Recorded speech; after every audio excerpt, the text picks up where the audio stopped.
Hello, everybody! What's up, gamers? How's everyone doing today? As you can clearly see, I am joined by Mochi! I nearly screamed, yeah, it's me. Then I realized that there's people in this house.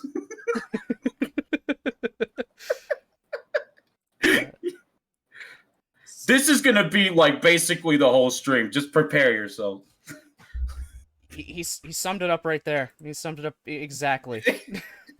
Do I have the right thing? We are gonna have like a neat little discussion, but it probably will be like 5% of it. Like let's just be honest real quick. So yeah, for those that don't know what the hell is going on right now, this is technically my post Fruit of Grisaia discussion with Mochi. Woo! Okay, that was a bit loud. All right, I'm probably gonna get in trouble for that. It's okay though. It's okay. Oh, good lord. Let me get some fitting music to go right now. Oh, dude, get some. Oh, wait. I was gonna say get some Grisaia OST, but if you Google that, it might spoil it. Never mind. Oh no, I'm playing the Grisaia music. Oh, okay. Never mind then. I'm always like really like careful about like Googling anything with visual novels because I'm like, I know with my luck, I'm gonna get the like, bam, the giant spoiler right there. Yeah, I'm currently right now playing Orange Sunshine on loop. Oh, that's a good one. That's a good one. I think that's fitting for this little discussion we got going. But yeah, me and Baron are basically going to be just kind of. We'll be saying our overall thoughts, but our kind of game plan right now is to just kind of go through the routes, starting with like common, and then I don't know, ending with say Yumiko, and then maybe just our final thoughts on it in general. But we'll basically be going over like a lot in general. Yeah, we have sort of somewhat kind of a plan, but it's going to be very kind of just maybe all over the place. We'll go off on tangents here and there. You know how both of our streams are. You know how both of our streams are. They're going to go in directions none of us can predict. Mochi, when he sees a 5-second distraction, ooh! Oh, okay. But anyways, we've got to start where it all began. The first scene, the whole game. Oh my god. First scene, introducing us to our wonderful, wonderful main character, Kazumi Yuji. Yeah, buddy. Oh my. I feel like it was such like a good setup for him because it gives you a general idea of like who he kind of is. He's just kind of like a sarcastic a-hole, but he's generally a good guy deep down. Yeah, our first scene is him sassing a cop. Like, goddamn. And he like single-handedly just like takes down like it was some ruffian. I think he was trying to rob someone. Don't remember. There's a guy in Hawaiian shirt. I think he grabbed a woman's purse. Yeah, and Yuji's just kind of like, I ain't letting that happen. Put that man on the ground immediately. Embarrassing not only the robber, but the cop that was near them at the same time. Yeah, and I kind of like how they did it because it's like the kind of like the corruption of the police is like they were more mad at Yuji that he made them look bad than at the fact that like he was doing vigilante stuff. Or at least that's how I kind of saw it. Yeah, you know what? I didn't know really how to feel about Yuji during those first few, like, paragraphs with him, when he's just on his own. It's like, this is really different from any other visual novel protag I've seen. It's interesting, because the way I saw Yuji starting out, I did not like Yuji at first. I really didn't, because I thought he was going to be this stupid, broken like Mary Sue self-insert. Like it felt like the author was like, and then I went to the guy that was doing the thing and I beat him up, and then all the ladies had sex with me in the end. But it actually went a lot deeper than that, and I was pleasantly surprised. Hey Golden, how's it going, buddy? My man Golden. But yeah, is that kind of the same how you were feeling when you was reading through that? I mean, going into it, I kind of expected just generic, maybe sorta-ish, soft-spoken, but very just kind of, oh, okay, yeah, cool, I'll go along with this for the ride kind of thing. Mm-hmm. I imagine just kind of a very not outspoken motherfucker like this. Yeah, Yuji's actually like he's not like a super unique take on it like the MC, but he's like, you have to consider this was done in like 2010. So like at the time, this was pretty out there for like a visual novel MC, I would say at least. So like, and every other one's like, I can easily imagine myself as this. You take those first few minutes with Yuji, you're like, okay, I cannot be this guy. Like, I no. am not him. I do not run 5 kilometers every day. I am truly not him. Like, Jesus. Like, relatable? No. Yeah, it's weird because at least for me, like Yuji, like, because I hate that like kind of like Mary Sue, like already coming out of the gate talented type of beat. I thought he was gonna be something like that, but the more I read it, I'm like, the more I understood Yuji. I actually really liked him as a character. Now I will say, he does have some questionable takes, but I still really enjoy him as a character. Yeah, everyone that's watched as I played through it, wow, just I was always just flip-flopping on the okay, I like him now to okay, I hate his guts again. Just every other sentence, my opinion changed. This man has never seen a filter in his life. Something I do feel is important to consider with Grisaia is it is an older game, and where like people generally had those kind of thoughts. That it was more common back. It's not an excuse, by the way. I'm not excusing that. It's just thoughts like that were more common, so it wasn't like seen as like incredibly outlandish back then. But it's not aged the best to today's standards, as you can obviously tell. I feel like they may have turned it up a few extra notches for him as well. Yeah, Yuji's quite the specimen when it comes to his views on the opposite sex. But I do feel like he's a genuinely good guy deep down, which kind of made me like. That's what ultimately got to me. That made me like him. Like, he's got good intentions. Yeah, good intentions. Just he needs to know when and how and where to say things to anyone. Like, right. I said it a lot. This man is like super fucking misogynistic. Like, oh my god.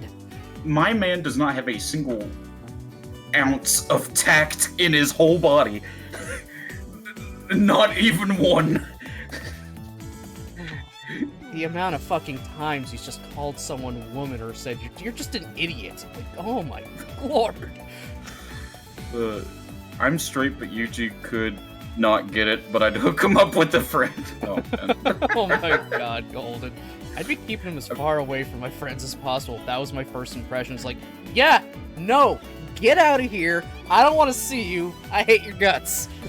Yuji is that guy that's like the friend of one of your friends, and you kind of like forced to interact with them every once in a while, and you just kind of like holding your like cup of coffee or water, and just like sipping it uncomfortably as they're like saying something very questionable. Just giving each other one-word answers to everything. Yeah. But yeah, that's with Yuji, and then he gets caught up by the police and everything. I don't think there's much to say about the whole detective scene. Just same old. Yeah, there's but like then, 2 whole scenes of him being with the cops. Yeah, and all that. And it's just kind of like, oh, sorry, go ahead. And all that really kind of does is to give you a little more hints about him and who he works for. Like that's our first mention of Ichigaya and everything. Yeah, it's just to kind of like give you like hints about what his like actual life is and like what he actually does. That's the main purpose of those. And it also just kind of shows you like Yuji's views on like the police force and stuff like that, which I do think is neat. How was work? Good. What did you do today? Stuff. What was your date with the Mane? Okay. But then we meet Chizuru. That's when it begins. That's when it begins. Let me get the right picture. I just gotta move him out of the way quickly. Get Yuji out of here. His time in the spotlight's over. Nah, he's still gotta be here, unfortunately, for probably the entire stream. He's, you know, kind of present the whole fucking game. You know, he's kind of the main character. Like, not to braggery, but I'm kind of the main character. I'm kind of protag-kun. I am the one that gets all the women. Yeah, that next character we are truly introduced to is Chizuru. Chizuru! God, I wish he had a fucking route. It is an actual sin. It is an actual sin that her and JB don't have routes. I don't care what anyone says. I don't care what any cope with. But Yuji's just like a tape. I don't care. Listen. Chizuru and JB are peak.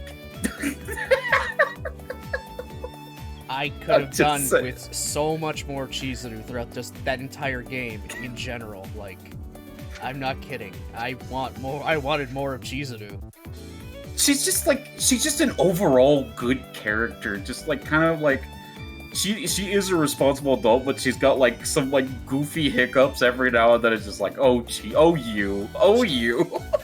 She's a grown, responsible adult, but she's still very much like a teenager at heart.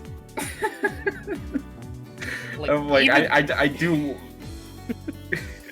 Go ahead. Sorry. Like even everyone else in the school that she's the principal of, they all basically treat her like one of them. They see her as one of them, just another one of the girls. Even dragging her into little meetings and crap.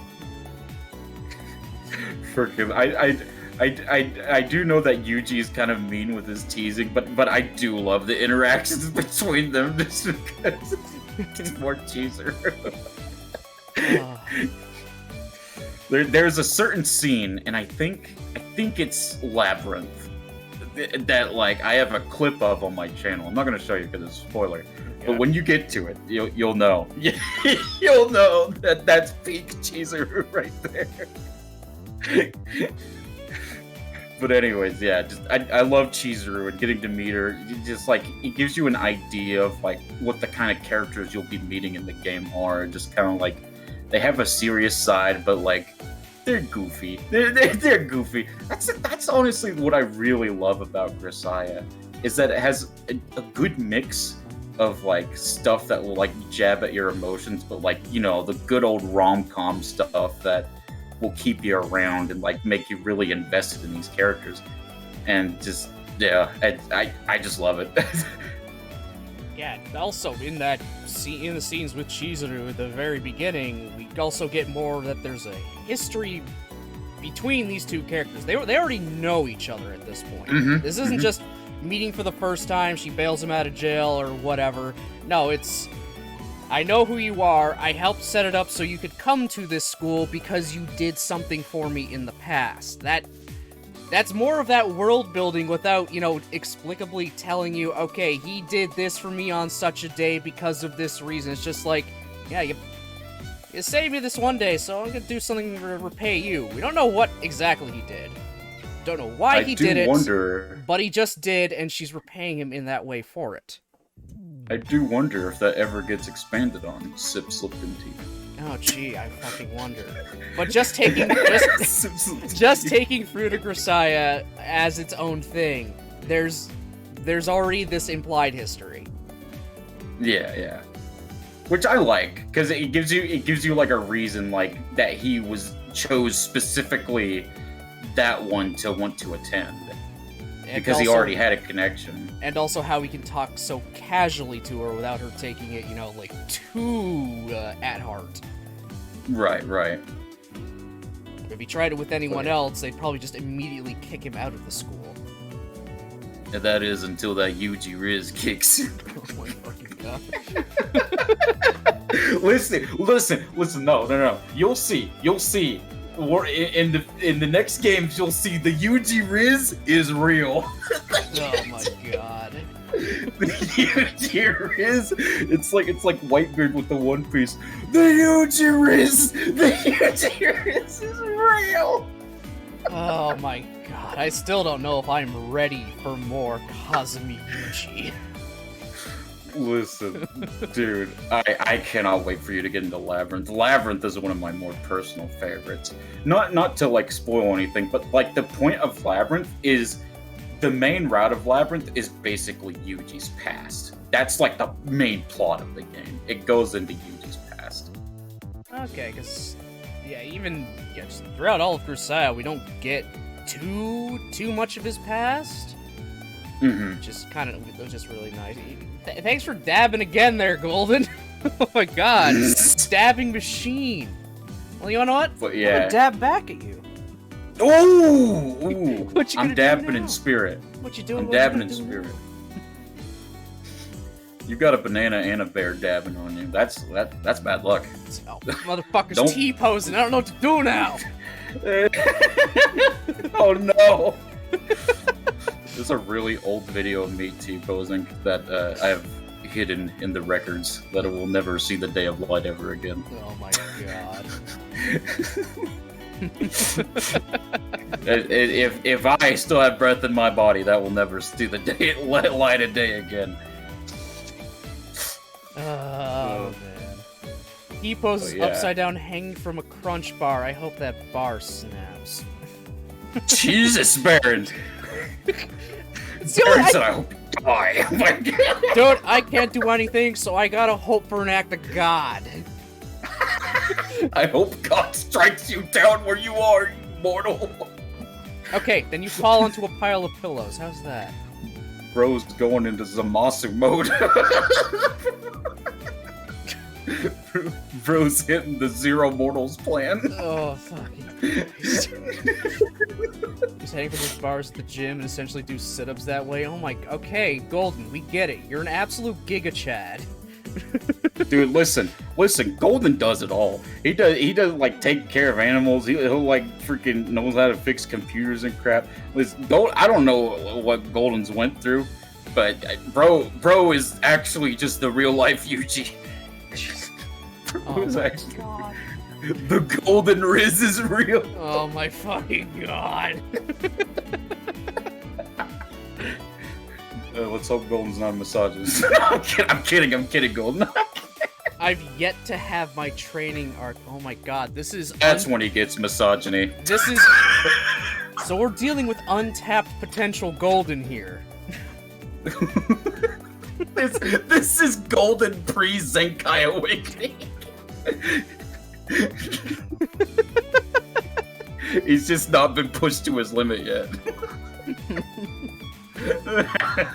But anyway, we're getting. Oh my, okay, all right.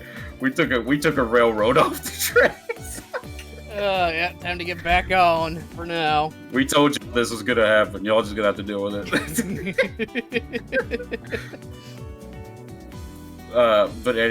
But yeah, so we meet Chizuru, and then she brings us to the academy. Yeah, we get our first academy. we get our first obligatory panty shot. Yeah, of course, because, you know, it has to be. For those that don't know, Grisaia is actually, like, originally in a rogue, like, that was the point. But like, that's a lot of the older visual novels, is that those are rogues. That doesn't mean they can't be taken seriously, it's just, they were also, like, you know, porn novels. Yeah, yeah. Porn is how they sell it. It's how they get you to spend that money in the first place, and then they hit you with, you know, good writing. Yeah. It's like a... It's just kind of like a surprise sucker punch with the feels. Yeah, you want the porn? Want the porn? Boom! You know, now you feel sad for life. Now, luckily, visual novels are taken a bit more seriously nowadays, so they don't usually have to take that approach anymore. But back then, that was... If it was a visual novel, it probably had porn in it. Exactly. Yeah, the original Fate Stay Night, it's an eroge. Yeah. It was there to sell porn, in a way. And then it started taking itself seriously, which then in turn actually made the fans make all the porn. Like when you get in the business industry, you learn a certain phrase: sex sells. So much fake porn out there, man. Like, oh my god. Hey, Ruka, what's up? Hey, Ruka, welcome on in. We're talking about porn. I'm kidding. It's a good thing I told you to have that sexual themes label on, huh? And we here at Baron Banana's stream only talk about the, classiest of things. Oh, Owl! Let's go! Hey, Nevermore, how's it going? I like how you came into us talking about porn. How's that for your out-of-context entries? The out-of-context shit is back. Perfect. This all started because Baron pointed out a panty shot. It's just default. It's literally the first CG we get in the entire game. It's them looking. Actually, Baron pushes up glasses. The first CG is Yuji pinning down the guy in the Hawaiian shirt. Idiot. Okay, fine. The second CG we get that has a girl in it is literally a below shot of the school gate and the two of them, and you see up Chizuru's skirt. You didn't see it, but I literally pushed my finger like on my nose as if I had glasses.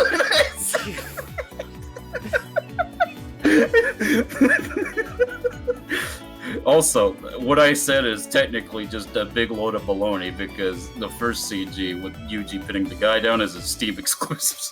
So Baron was pretty much right in the first place. Like, that one's a Steam exclusive CG. There's a lot of surprising Steam exclusives. That feels like something that should have been in the game to begin with. Well, it wasn't. Oh my god. For those that do not know, the Steam version of Fruit of Grisaia removed all of the, well, obviously all the sex scenes and all the sex... Thank you, Nick. Removed all the sex scenes and all the sex CGs and all of that.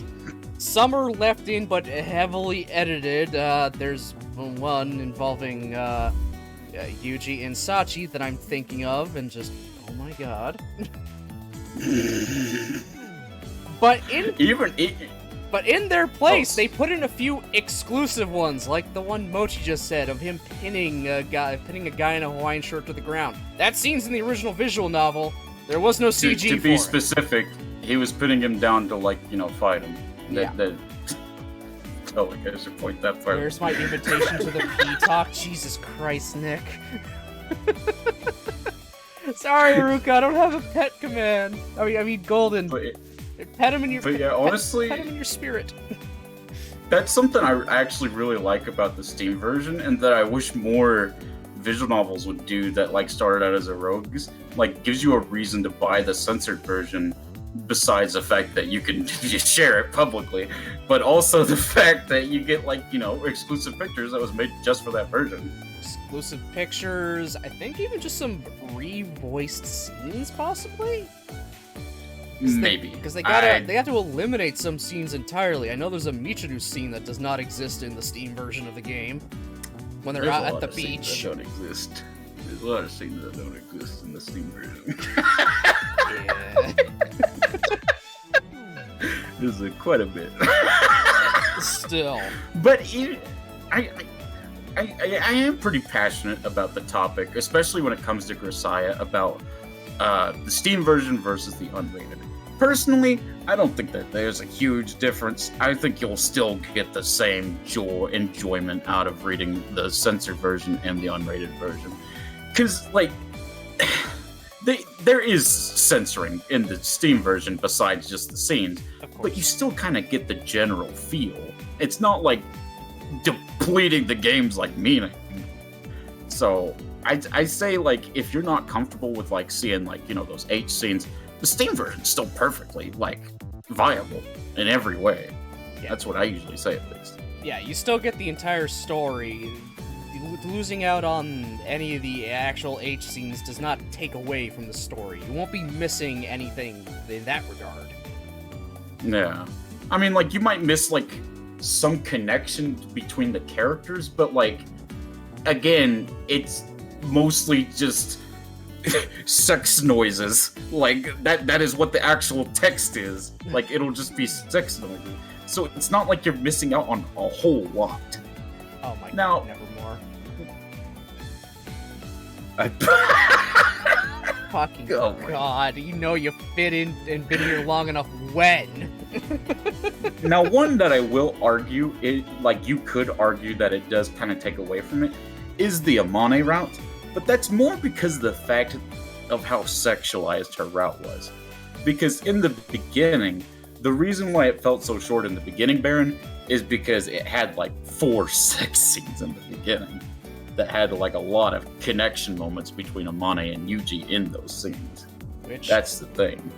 Perfect segue in, because the next characters we meet in this same scene with, Yuji and Chizuru is in fact Amane and Machina. So let me just kind of cue boy sound effect. Let me just yeet Chizuru to the abyss for a minute. Unfortunately. No, Chizuru! Good old Amane and Machina. And let me tell you guys something. These two immediately set the tone. They like immediately. Yep. Just the first thing we see of the other characters in this game, bar Chizuru, is Machina chasing Amane with a bug, screaming at the top of her lungs. That is our first introduction to 2 of our main dateable characters.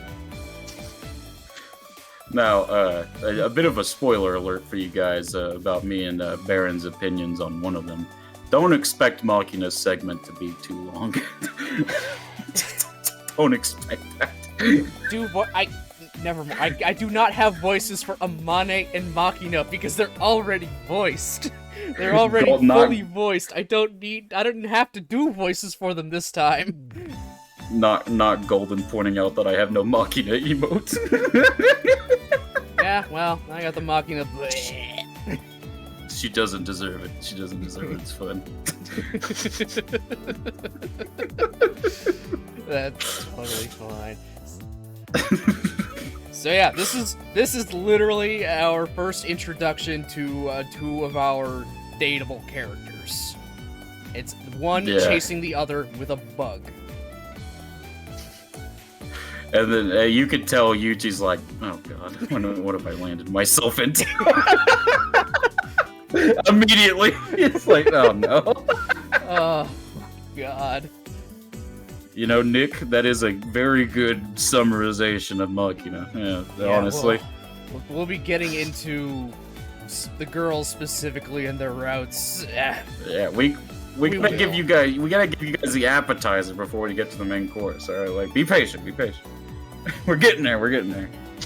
So yeah, after these 2 decide to, continue to be themselves and run off, the next girl Yuji is introduced to is, in fact, Mochi's, Best girl, Sachi! Best girl. Good old Sachi, the wonderful, beautiful maid. And that's a fact. If anyone says anything different, they're wrong. So if you hear anyone say, well, actually, Michiru's best girl, you can kind of just type L the second you... Hey, motherfucker. You're on my stream. What I say is law! You forget, I am an anarchist! Viva la resistance!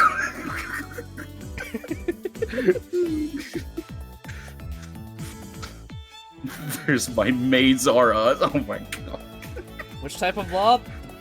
The law of the bananas. Now, I don't know if you got this feeling immediately from Sachi, but I knew as soon as I was kind of seeing like how she was behaving, like when she's meeting Yuji, I'm like, this is gonna be a character that's like, there's a lot more going on than what it seems. Because she's like overly obedient, will like tell you, like because Yuji like asked her like such a ridiculous question, like, "Hey, what's your 3 sizes?" She responds immediately, like not even an ounce of hesitation. Doesn't say So, no like- to anything. Does exactly what you want, exactly how you say it.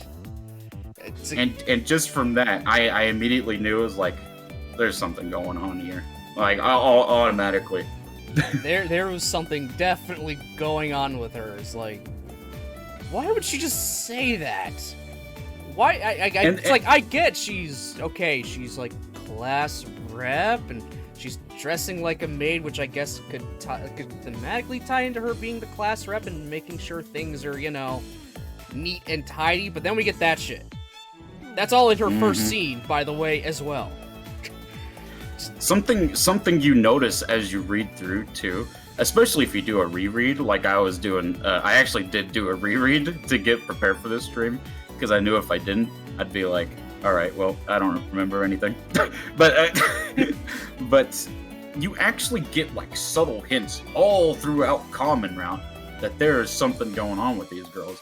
Even before it's like blatantly obvious, they'll drop like little hints, and that's just amazing. I love when I see that in visual novels when it's like there's something that seemed so minuscule, but on a reread you're like, oh shit, like they were basically laying it out right there. Yeah, that's like every time I play through any of the visual novels, I said it like all throughout Kadoa, all throughout Blue Skies, even through this.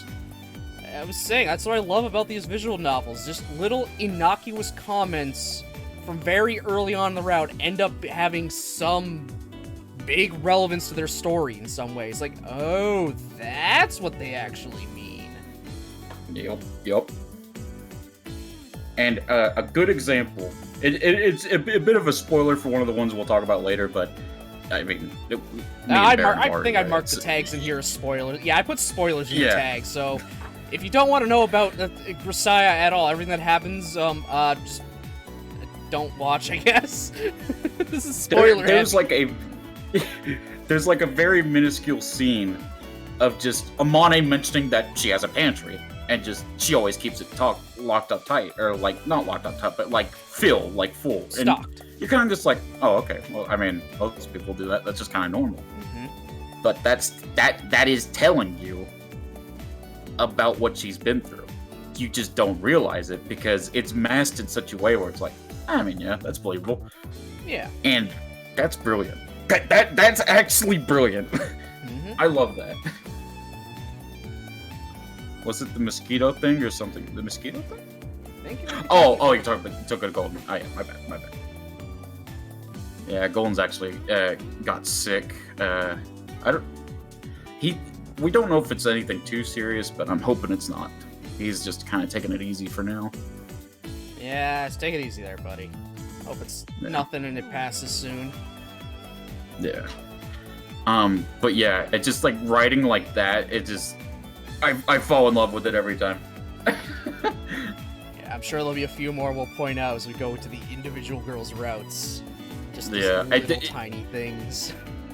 It's that one I was so passionate about. I had to bring it up early because we were on the topic of like I have to bring it up. I have to. yeah, fair, totally fair.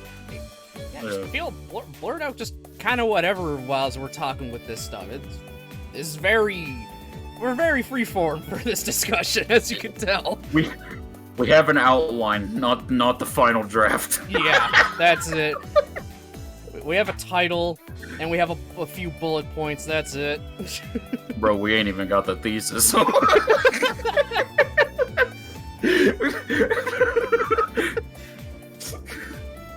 But yeah. So yeah, we just talked about we met Sachi, and then I think Michiru was like almost basically right after that, wasn't it? Yeah, it's probably a little bit after this, Yuji goes to kind of walk around the actual school building. And when he goes to one of the classrooms, he does, in fact, see Michiru there, practicing being a tsundere. Mm-hmm. And kind of failing at it. She's trying her best. She's trying her best. Tsundere? Oh, okay, so tsundere is, you know what? Baron is the tsundere fanatic. He can explain it better than I can. Okay, Aruka, have you heard the phrase, "It's not like I like you or anything, Baka"? That's basically a tsundere. That is literally that is a tsundere. That's like classic tsundere right there. It's just, no, I totally don't like you. You're an idiot. Yeah, they're very mean to you, but they eventually cool off. Yeah. It's a Gundam! Now that is Baron's type. Not mine personally, but I can respect it. I can respect it though. But Michiru is different. She's not even a tsundere. full tsundere. She's trying to be a tsundere. She's just a pseudo tsundere. She's trying. It's kind of brilliant because it gives you like peeks on like when she like breaks character. It shows you like what she's actually like, and she's just kind of a goofball.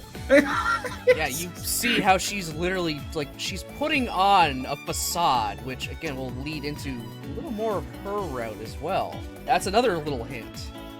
Yeah, it did. It gets wild with Michiru. We'll say that for now. It gets a little wild. Very, very wild. Yeah. And then finally, the actual last girl he meets before the title drops.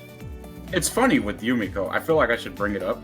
It's actually a bit of a gap between when he meets Michiru and when he actually goes to meet Yumiko. Because, Yumiko wasn't there when the class began, and he did some, goofy bonding with the others. So I just always think that's interesting, is that, Yumiko was left on, near the beginning, the ending of the prologue, basically. And that also kind of ties in how she's separate from the rest of them despite being in the same place. Yeah. She's one of them, but she's set apart from them. Mm-hmm. Which, again, will tie into her route as well. Another kind of little hint. I will say, out of all the girls, she is probably the most similar in personality to Yuji. They have a lot of similarities when you actually, look at them. And you're like, wow, okay. It's actually surprising when you dissect them. And the first thing she does is try to go and slap Yuji for, no fucking reason. And when that fails, go at him with a box cutter. Yuji, now if this was a normal MC, the game would have just ended there.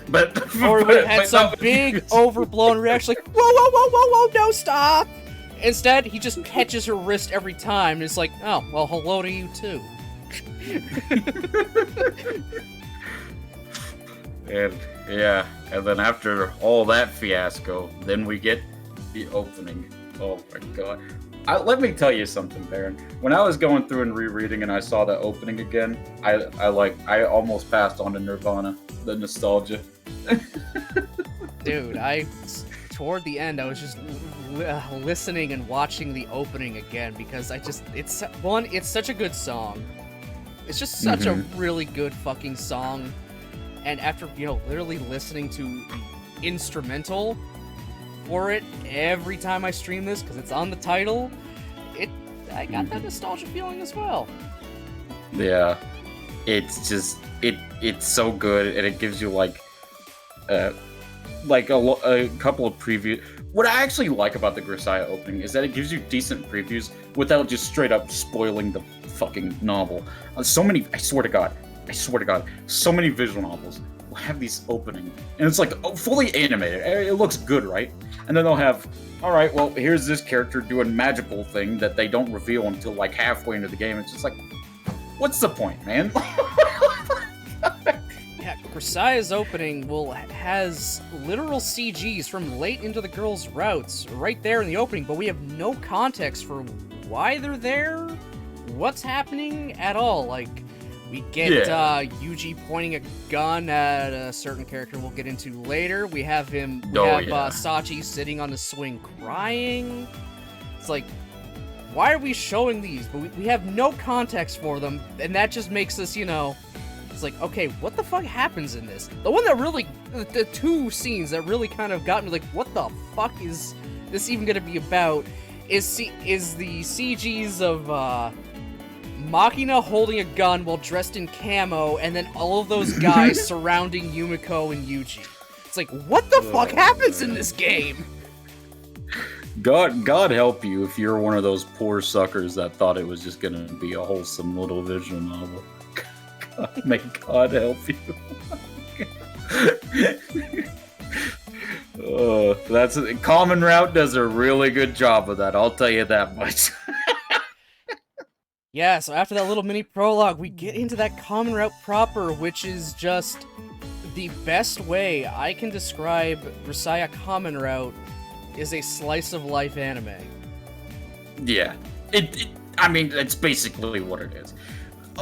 The long and short of Common Route is it's basically just a lot of like goofy rom-com scenes. It's not meant to be taken like super utterly serious. It's just some goofy stuff to laugh at while also revealing some stuff about the characters and like the past experiences they've had. Mostly living in the dorm is what it's mainly contained to. It's mostly just their time in the dorm and how they've connected with each other. And there's a common take that I don't necessarily agree with, and it's that, oh, Common Route's too long. Oh, when does it get interesting? Oh, they just keep talking and talking. Oh. And I don't agree with it because when you go back and play through it, and you, like, most people aren't going to read Common Route twice, obviously. Yeah. So when they go on their second playthrough to go another route, they're going to be like, damn, I kind of miss Common Route. Because, like, Yep.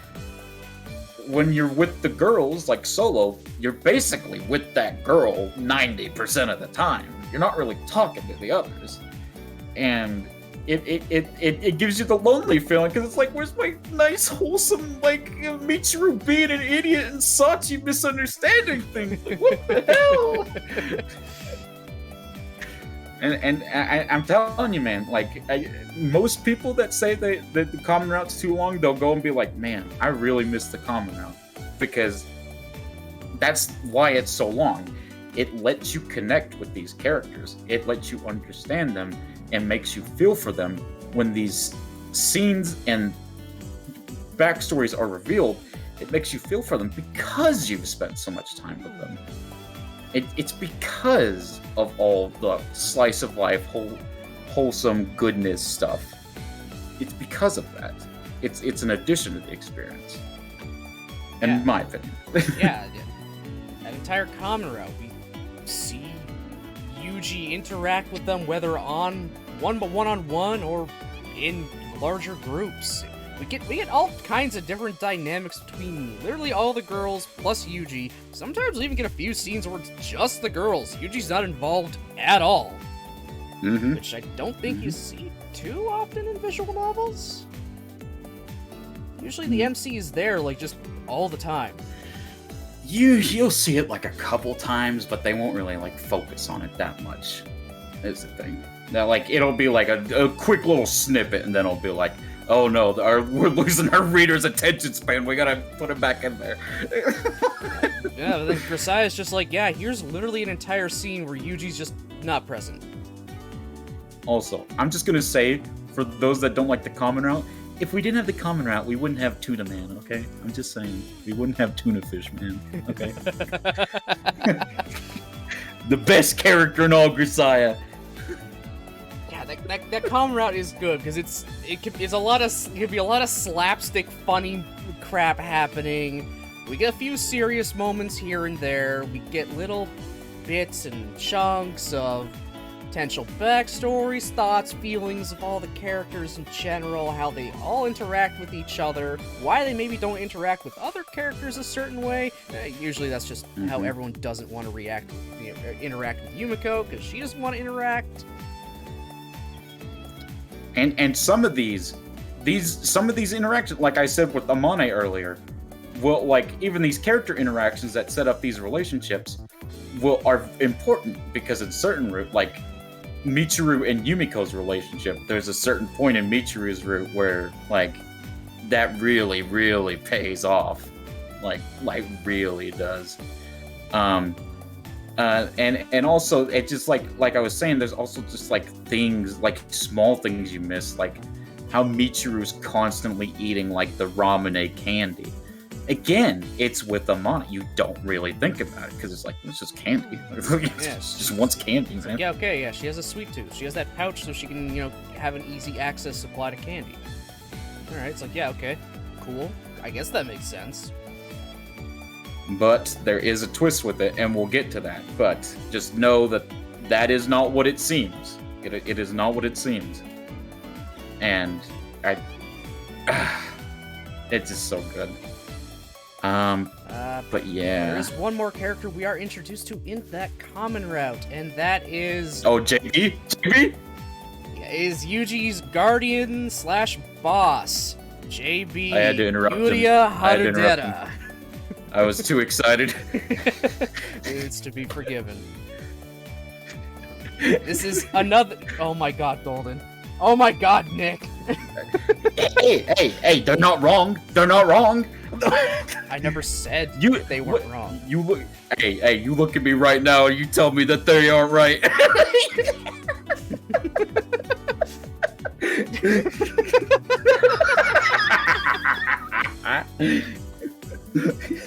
So this is, again, another character that is introduced but already has an established relationship with Yuji. More than one that is, with Chizuru. They've known them longer. Obviously, they work for the same company he works under. Obviously, they've known each other long enough that Yuji feels perfectly fine with, just giving her the maximum amount of sass possible.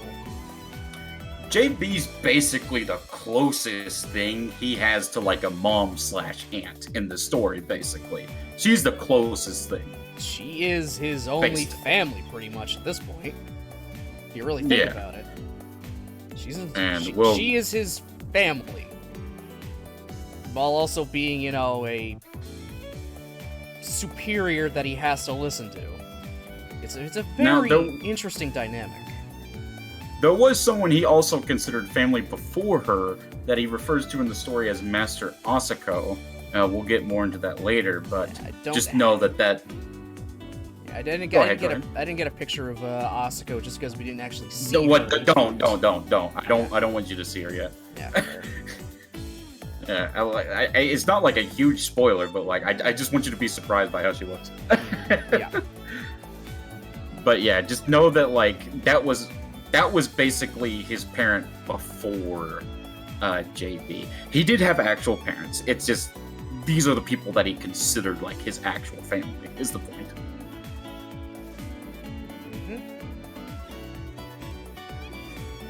But yeah, they kind of say some stuff about Asako in this game, but it'll mainly be in Labyrinth. Well, you'll learn more about that. Yeah, it's mainly in Labyrinth. Jesus, Colton. Yeah, so and honestly, whenever JB shows up, all those conversations are gonna slowly veer away from the more comedic side, and we'll go toward the more serious side of things, because that's when we get into more of Yuji's current job and situation. Sure, there's a lot of funny moments with JB, but whenever she's on screen, it's usually for something very important and serious for just the story in general. I really like how they handle, like, JB's relationship with Yuji in the fact that he's basically like her child, but at the same time, like, if he goes AWOL, she can't really, like, she can't be like, oh yeah, go Yuji, you go and do that. Like, she still works with that company, and this is not like a small company, guys. This is like a secret government organization. Like, it's a big deal, like, a lot. If you guys don't know, he works for a company that works as essentially assassins. Yeah, he's a government-sanctioned assassin. So, like, if he goes AWOL, she kind of has to... It is kind of her job to, like, put him under control, quotation marks. He does refer to himself as a dog, and JB is his handler. And you do see throughout the game that, like, she has to make these tough choices, and she, like, it honestly makes me feel for her because it's like if you're JB in that situation, what are you supposed to do? Like this is basically your son. Like, you know what I mean? It's hard. And I don't know, I just like those scenes where it shows like JB's struggles and trying to deal with this. And now she does usually find some way to give him like a little help, but she can't be obvious about it. Otherwise, she's gonna get fired and probably killed. Yeah. You know? Yeah, exactly. Yeah, just whenever JB shows up, it is for something important and something serious. Yeah. Unlike with like most of the other girls, they can just show up for a scene just in any route and just be like, okay, just having a fun little goof. But if JB shows up in a route, it's like, okay, what's happened? Something serious is about to happen.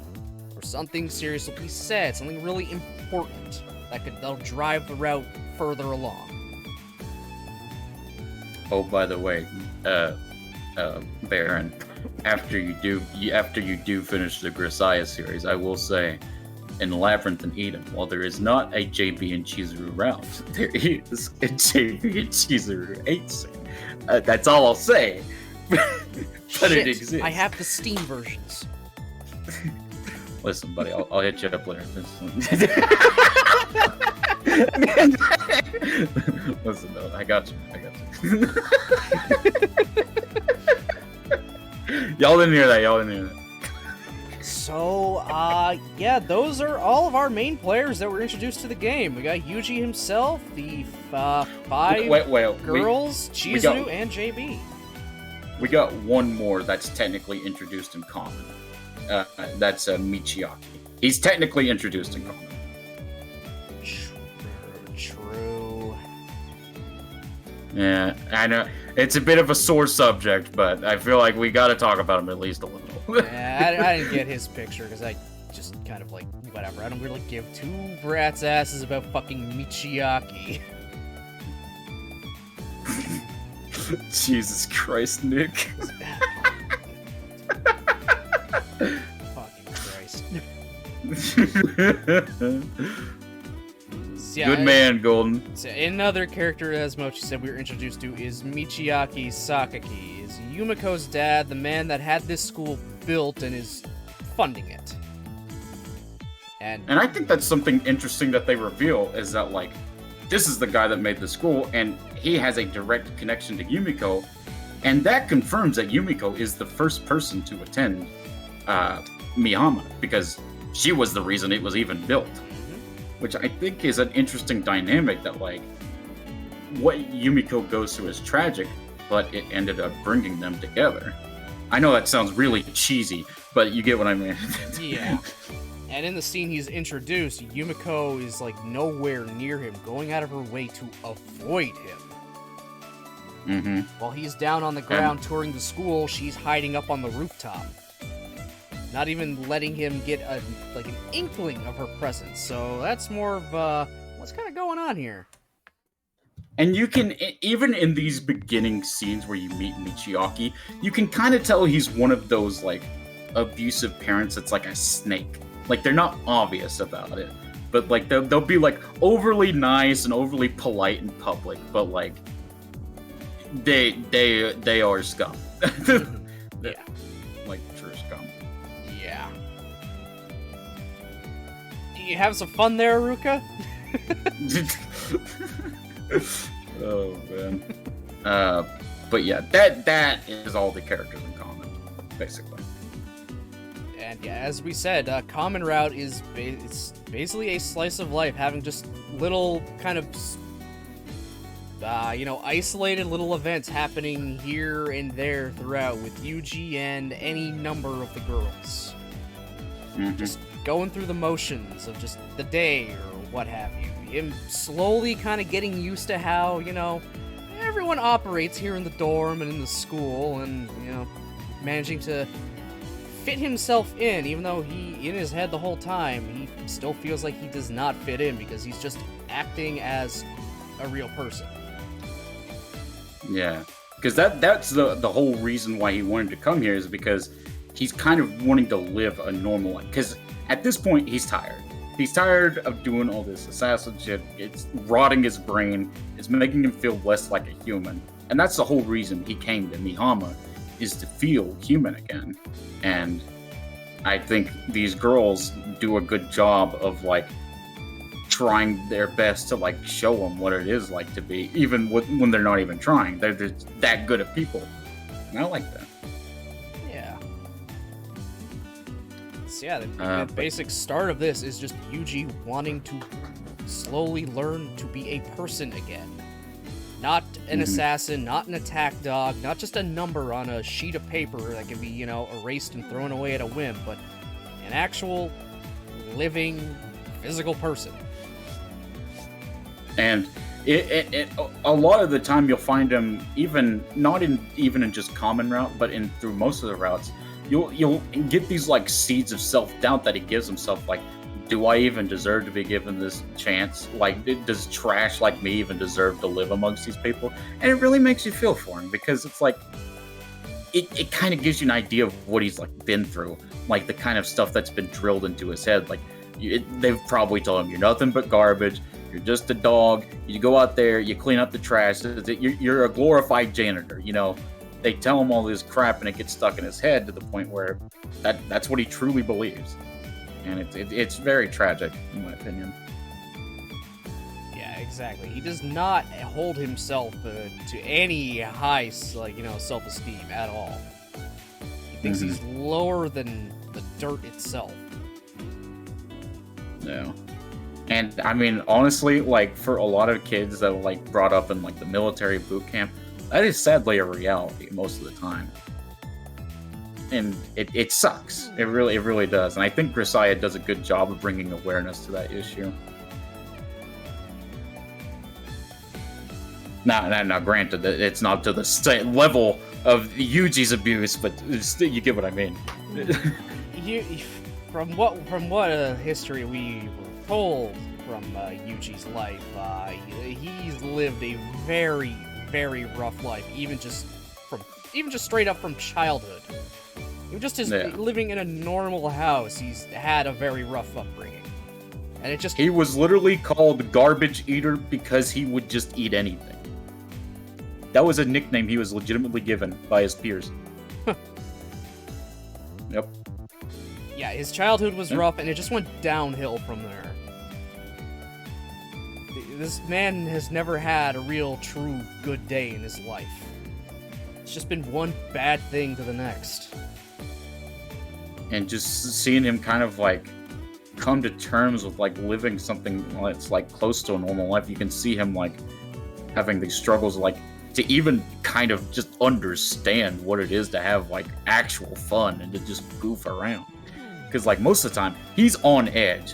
Like, I know the scene with Amane in his bed is goofy, but I do think it's a good example that, like, you know, Amane was just doing goofy crap to, like, I'm gonna go wake up Yuji and it'll be, like, super cute and sexy. But Yuji thinks, like, she's, like, actually trying to kill him. That's the kind of life he's led. That, like, something that's, like, purely innocent. Well, not innocent, but, like, not innocent. But, like, you know, kind of goofy. He sees as, like, an actual threat on his life. He's always gives you, like, an idea of that. Even if he's in this, you know, very clearly safe school, there's definitely no threats around, always in the back of his head, he's thinking of potential ways he can get out of the room quickly. Where could someone come in from? What is around me I could use to defend myself? The second he enters Mihama, he takes note of where all the emergency exits and the exit signs are. That much should tell you. Yeah, so like immediately. Yeah, he's even when he's trying, he still has that drilled into him so much. It's always right there, back of his mind. Just like, okay, what's my out? How do I get out of it if things go hairy? What potential threats could be here? Mm-hmm. But yeah, for the most part, that is common route, just kind of introducing you to these themes. And as we segue into the other routes, there is kind of one criticism I want to bring up that I do have with Grisaia, and that is the choices. My problem with the choices is that I feel that there's not enough. I really do feel like there's not enough choices, and the choices we do get are very obvious. To my recollection, there's a grand total of like 7 choices throughout the entire route, 5 of which are supposed to get you on the 5 girls' routes, and the other 2 are technically rando throwaway ones, kinda. I think you technically do need to get those to get on Sachi's route, though. I think you technically do need. That's what I was wanting to bring up. Yeah. Yeah. Getting on 4 of the girls' routes, those 2 choices do not matter. Getting on Sachi's route, those 2 first prior choices earlier in the game do matter. You just wouldn't know it. You could just pick whatever options from you wanted there, and if you try to get onto Sachi's route, it's like, no, you can't do it. And you gotta figure out, what the hell did I do wrong? And it turns out to have been those choices you made hours ago. And to some of you, that might not sound like a big deal. Like, you're like, 7 choices, that doesn't sound too bad. Guys, you have to realize, this is a long game. This is a very long game. And it only has 7 choices in it. Like, if you compare the actual length to when you make a choice, it's like, it's not a lot. It really isn't a lot. Like, you don't even get the Sachi choice until like 3 in-game weeks into the game. Like, it's a while. It's a while. Let's see. Looking at my playlist here on YouTube for Common Route of Grisaia. I think I'm missing like maybe 3 or 4. So we'll say Common Route could take about like 30 plus hours on its own if you're going at it at a pace I was.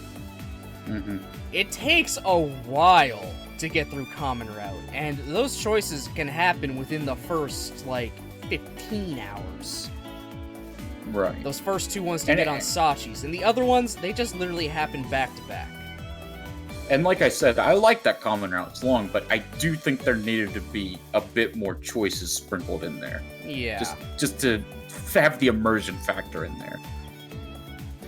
That's one of my very few critiques of Grisaia. Now, granted, there is some hard choices. Like, not all of them are super obvious, but the grand majority of them, they're like, okay. Okay. It's like, alright, which of these 2 options is gonna guarantee I get on this girl's route?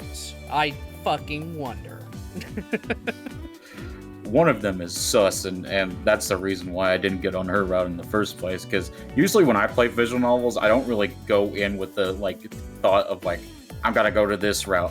I'm usually just like, if I was there, what choices would I make personally? And that's how I avoided Machina's route. That's kind of how I'm bringing this completely out of nowhere. That's kind of how I went through Kato a Shoujo the first time on my own. And that's how I ended up on Emmy route. That's how, like, 60% more people got onto her route? Yeah. I know, I bring up fucking Kato every goddamn time whenever I play any fucking visual novel. It's just that good. Guys, if you've not read Kato, please read it.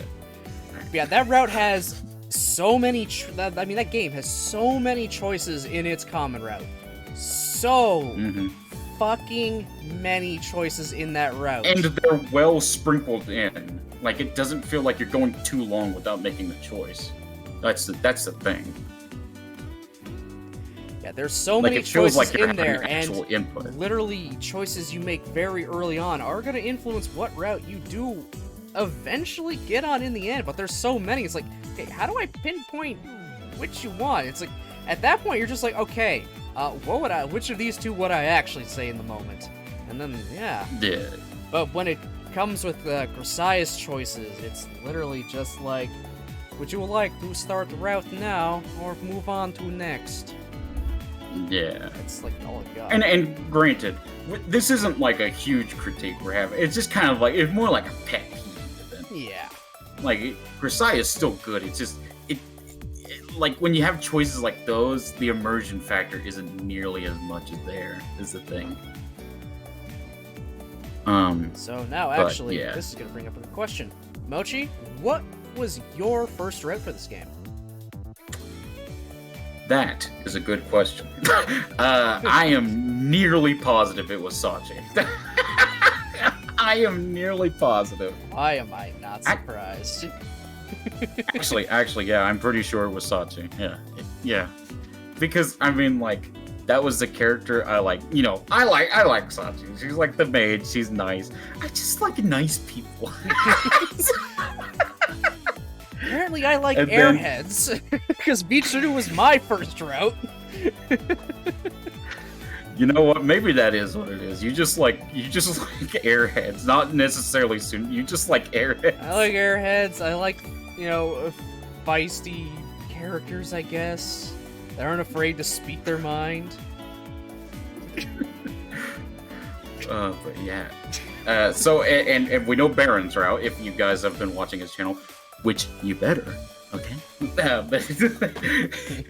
Follow Baron. If you've been follow Mochi, guys. Follow Mochi. I have a fucking command shut for up, this. Shut up. There, I have the command for this. Do it. Follow this bear. Hold on. Do it now. Hold on. Hold that for me.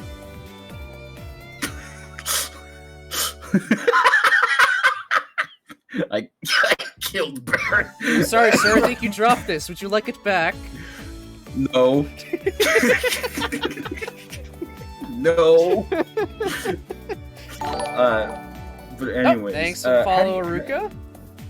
Hey, let's go. But if you guys have been following Baron, you know that his first route was obviously Michiru's. Is that how do we want to like break down it? Like which ones to go first? Do you want to just start with Michiru, or which one do you want to start with? Yeah, we'll go through the ones that I went through, the order I did them in. So it was I went Michiru, then I moved over into Sachi, then Amane, Machina, ending it with Yumiko. And what a strong end it was, but we'll get there. Michiru's route. Roll the hour. I can find it there. I can move Yuji now. I will say, as he's getting this picture, Michiru has probably like one of the strangest ways to start a route I've seen in a visual novel, because her kind of twist comes in at like when you're starting her route. Basically, it's technically a part of common route, but it's basically when you're starting her route. But yeah, do you want to kind of talk about what that twist is, Baron? I'm just trying to remember right now, what was her choice to even get on her route? It was to kiss her or not.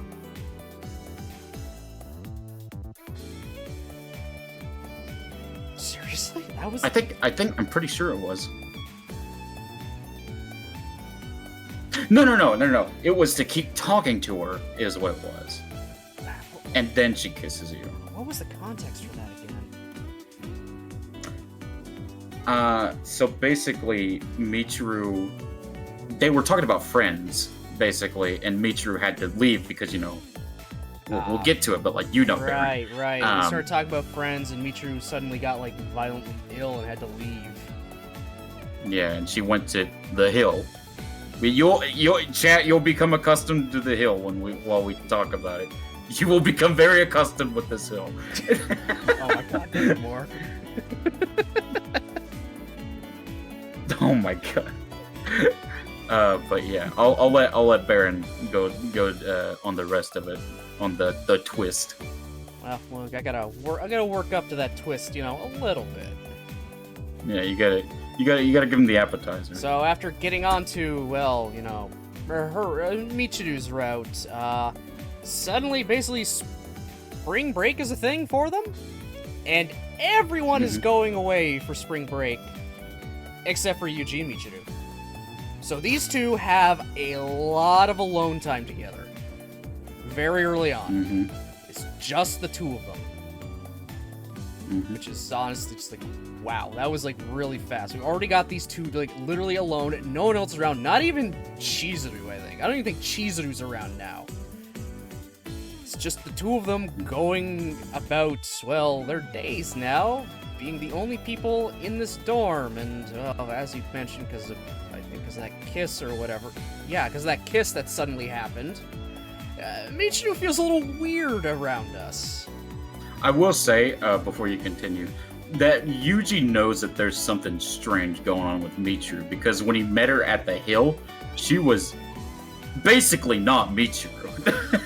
She was literally standing on the hill, but as Yuji was looking around for her, he didn't see her. She stands out pretty clearly, but for some reason in his mind, he did not see her as Michiru.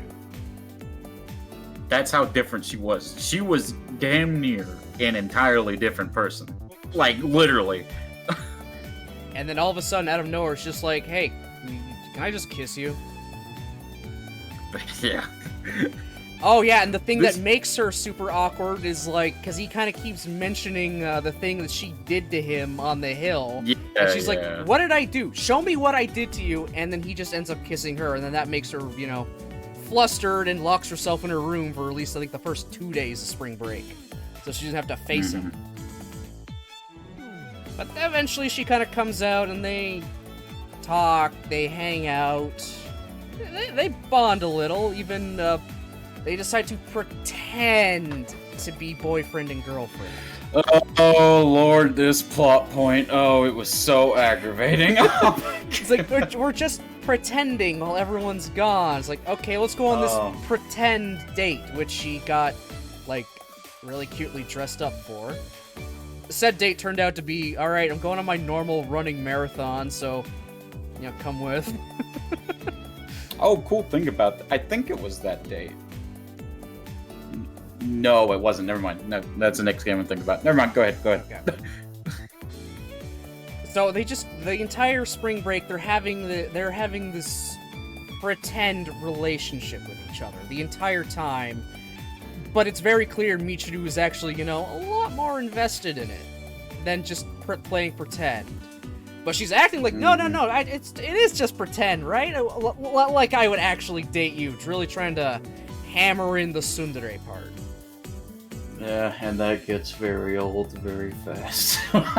Because it's okay, I'll be honest. At some point, I'm just like, just come on, man. But I mean, once it comes to the point where spring break's about to be over and everyone's about to come back, that's when they just kind of decide to continue with the act. But for real. They kind of actually, really, truly start wanting to date. The line between pretend and reality becomes very thin at this point. Also, it becomes throughout almost all non-existent. Throughout all of this, Michiru has befriended a stray cat. Just this little black cat. Technically, that was in common route, but I didn't find it terribly important to mention until we actually got to this. Yeah. Yeah, she finds this stray cat in common route, pretends like it's totally not her cat. I don't know why it's here. When, well, it's very obvious she's, like, taking care of this fucking cat. Very cute cat, by the way. My boy's name is Meow Meow. My man Meow Meow. After it was originally Kitty Meow. Yeah, fucking Kitty Meow. Then Yuji says, name him Rommel. And then she decides to take that. It's like, no, his name is Meowmal now. It's like, oh, okay. Alright. Fine. I'll take that over fucking Kitty Meow. God fucking Kitty. How cute is the cat? Let's see if I can get a picture of Kitty Meow. Yeah.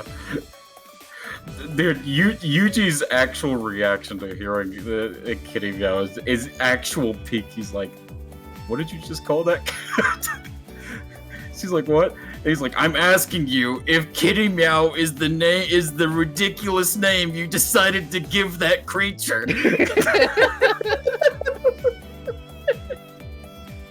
Alright, I'm gonna pull up a picture of Kitty Meow, or Meow, whatever. The cat. The fucking cat. That creature. I mean, that's what he says. He literally says that creature. There, literal CG cut out from a sprite in the game of it just sitting on Michiru's head. actually one of the cutest sprites in the whole game. Like, not even gonna lie. I'm not even a big Michiru fan. That's just peak. It's actual peak. That's where an interesting thing is gonna happen now, however. Oh no, don't! Bear, no! We have to get to it, dude. It's gotta happen. We could just keep talking about those. Oh, we have to, man. So after, I can't... What the hell happened again, exactly? Something happened that brought Michiru into kind of a bad mood. Even resulting in her eventually kind of shooing Meowmo away.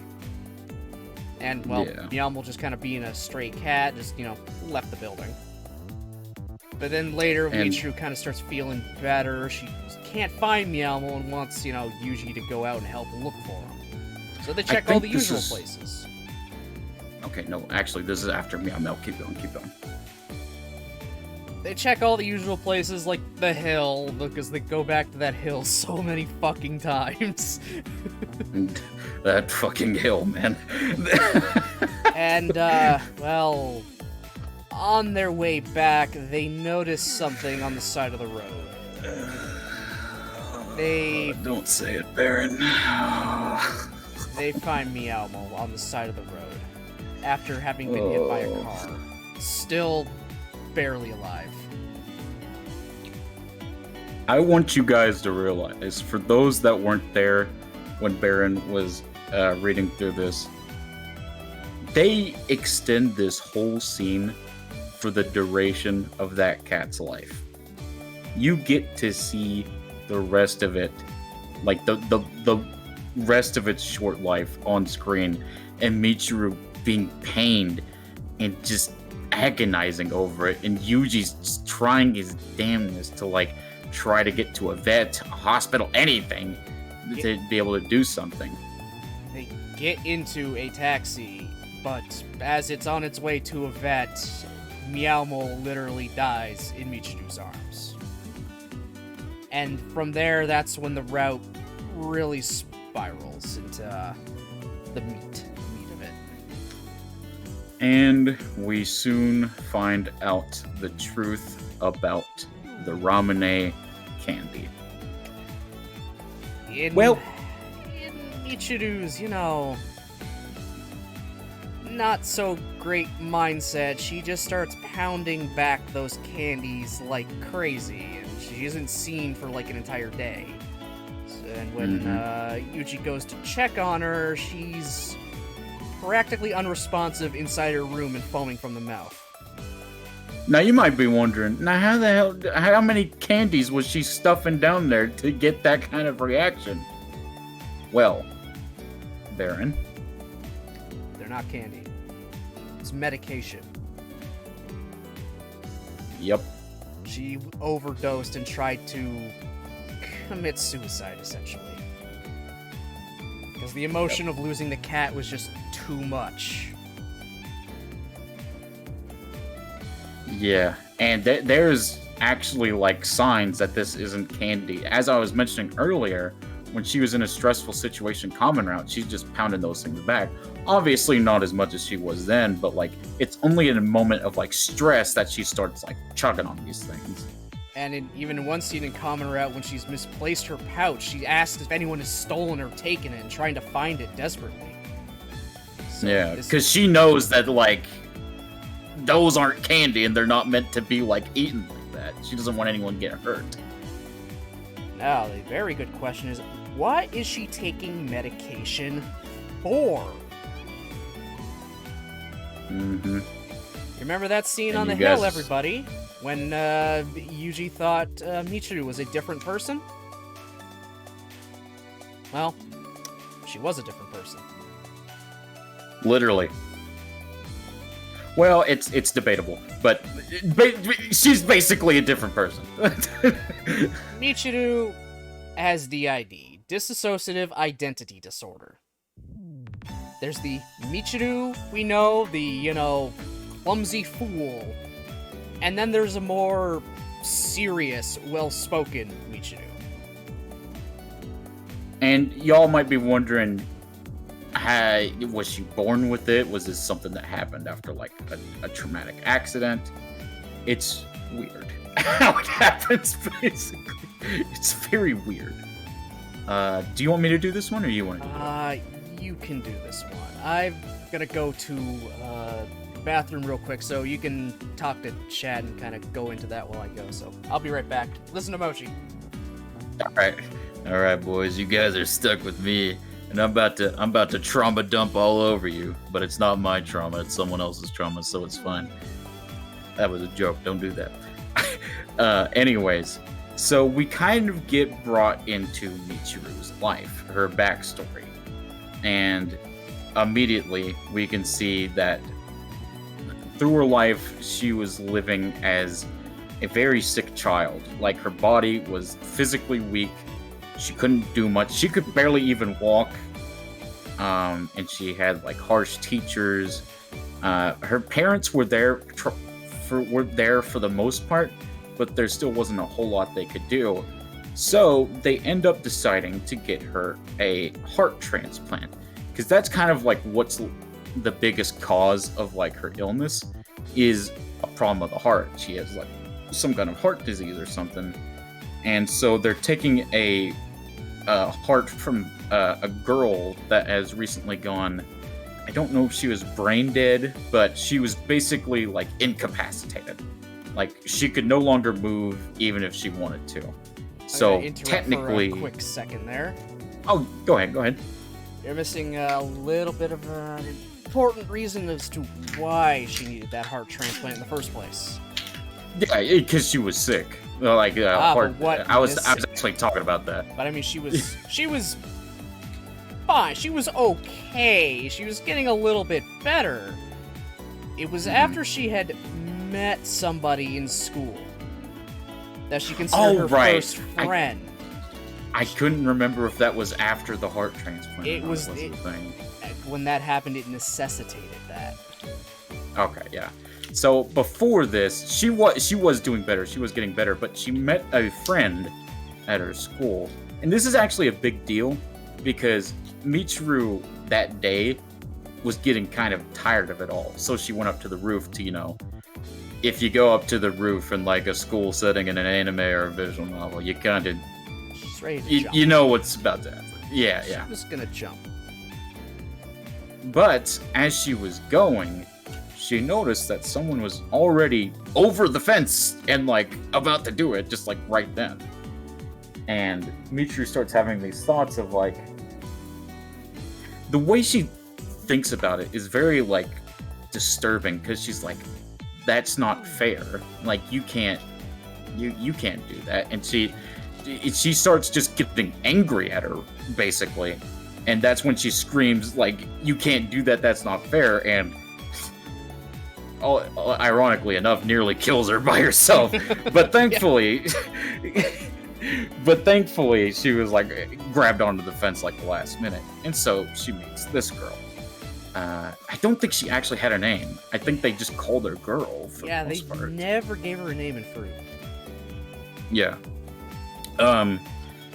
But she kind of gets to know this girl. They kind of become the friends. She tries to show Michiru, like, what, like, hanging out and just living normal kind of life. It's kind of like, because Michiru was kind of pampered when she was growing up a little bit.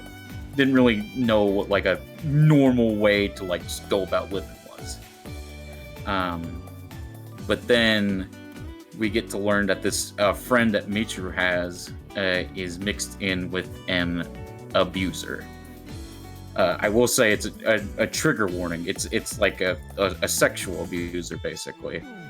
And Michiru gets to know more and more about this, and finally gets to realize that it's to the point where Michiru tried to finally step in. It was too late, because it had already reached a stage where that girl was unfortunately pregnant. And it was at that point that she decided that there was no point to continue, and she jumped right then and there. And that because of that, that sent Michiru over, and her already weak heart was pretty much on the verge of failure. Right there, just from that stress of watching the only friend she's ever had jump off a building. And there was nothing she could do to stop it. Yeah. And then... Oh, no, yeah. After that, that's when she gets a heart transplant from somebody that's... I think she was brain dead? Is that what it is? She was incapacitated. Like, she couldn't move. Alright, nevermore. I think it was... Good night's sleep. Thanks for stopping in. Thank you. Nevermore. I know we're getting into, like, some heavy topics, so again, I apologize, but thank you so much for stopping by. We really appreciate it. But yeah. One last thing. Oh, what is it, Nevermore? I know it is. Yes, Oh. we all agree. Baron is an idiot. Thank you, Nevermore. Thank you. But yeah, basically all you need to know is that, like, this girl cannot move her body anymore, and that's kind of the reason they've justified giving her heart to Michiru, because technically she can't really do anything. She was actually, it's actually really, like, terrifying and traumatizing, because she did not want to do that. From what I remember, she was against that idea. I think. The girl? Yeah. She was trapped inside her own body at that point. She could understand what was happening all around her. She could hear everything, see everything, but she couldn't move, she couldn't react, she couldn't speak, she couldn't do anything. And all of a sudden, she's basically got life support pulled on her, and her organs harvested for other people. Yeah. Which Michiru got her heart. Which, hey, okay. And you want to go into this bit with it? Yeah, I'll go into this part of it. Okay. So after she gets the heart in, things are... Obviously, she's kind of getting used to, you know, this big scar she now has on her chest from literal heart transplant surgery. And things are starting to go a little better in her life now. Because, I mean, well, she's got a working heart. And just one night, she's hearing a voice in her head. The voice in her head coming from the girl whose heart is now inside Michiru's body, and it keeps talking to her. And it freaks Michiru right the fuck out. She wants the voice to shut up and go away, and as a youngish child, the only way she can think of getting that voice to stop is to remove her own heart. So she takes a box cutter and not cut open, tries to chisel her own heart out. Chisel! God. This scene is so disturbing. And when I went to go reread through that, I had to take a break. It was rough. Wow. The description of it. And then her own father walks in on her, like, mid-act, just seeing, you know, her holding the box cutter to her own chest with blood everywhere.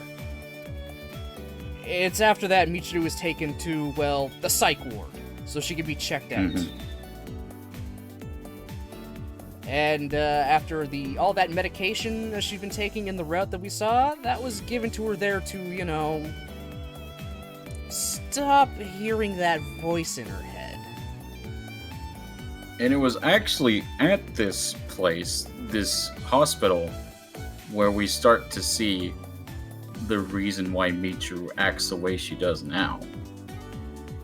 She started realizing she could kind of be better served in life as being a goofball, a clown, a jokester, just to make everybody else around her happy by acting like an idiot. And that just... She's in that hospital for a few years, I believe, too. Yeah, she's there for quite the while, like most of her childhood. But when she comes out, she's fully engrossed herself into just being a clumsy idiot the entire time. Just because it makes other people happier, and like this is just how it's best served. If I'm an idiot, might as well just play up being an idiot. Mm-hmm. But it's in times of high stress that even if she's taking the medication, the other personality comes in. There's also certain... Oh, go ahead, sorry. The other personality will also be able to take and wrestle control away from Michiru at any time if they feel like they need to protect Michiru. Usually it is during more of those high-stress situations that happen. And there is certain triggers that can set it off. Like you guys, like we was talking about with her friend, she, like, just hearing the word friend can send her into one of those panics because of what happened with the girl that she had during her childhood. Mm-hmm. Like, it's that bad. An actual little hint I found about later that when you know the other one has started to take charge is whenever Michiru complains of, like, her heart kind of hurting. Like, it's just like there's a pain in her chest. That's a subtle hint that it's the other Michiru now starting to take over. There is something I want to bring up with this other Michiru. That in the Grisaia fandom, this is a common debate of whether Michiru has, like, DID because she's envisioned this voice in her, or if this is some anime stuff and this is actually just straight up like that girl and it's implanted herself in Michiru because of the heart. That's a common debate.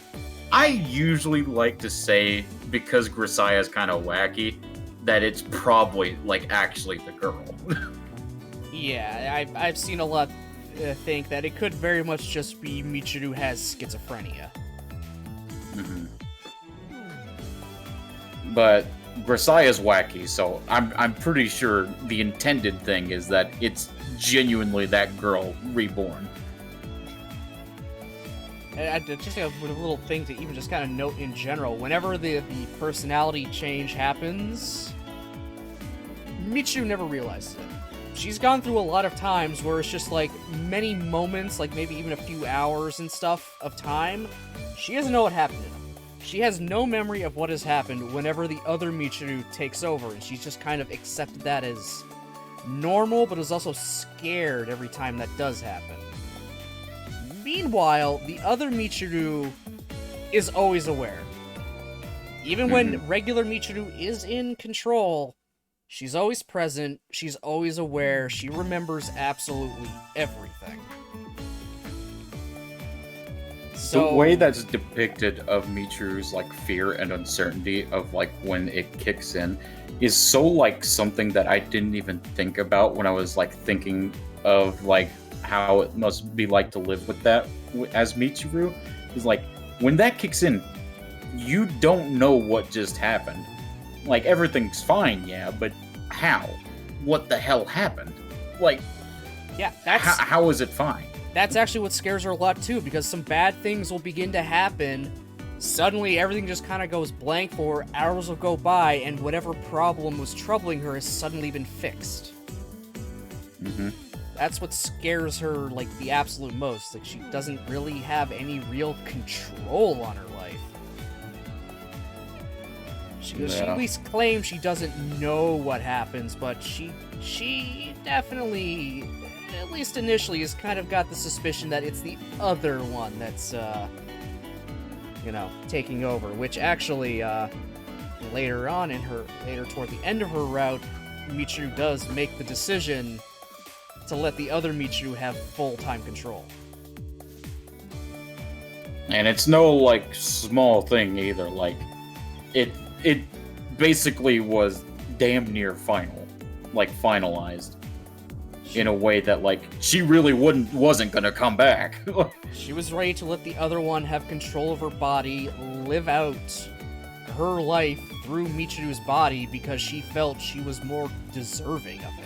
She deserved to live a life rather than Michiru. She was fully content and ready to just fade into the back dark depths of her own mind and just stay there forever. And I really like that, because it's just kind of like, feel like it's like a commentary on like stuff that like a lot of people feel like nowadays, like just like so as I can comment on this personally because I have like major depression, like an official diagnosis, and like that can be kind of what it feels like. It's just like you're not really there. You're just moving to move, but you've just kind of secluded yourself in the back of your mind. And I felt like that's the kind of like why that bit of Michiru's root hit me like really hard personally.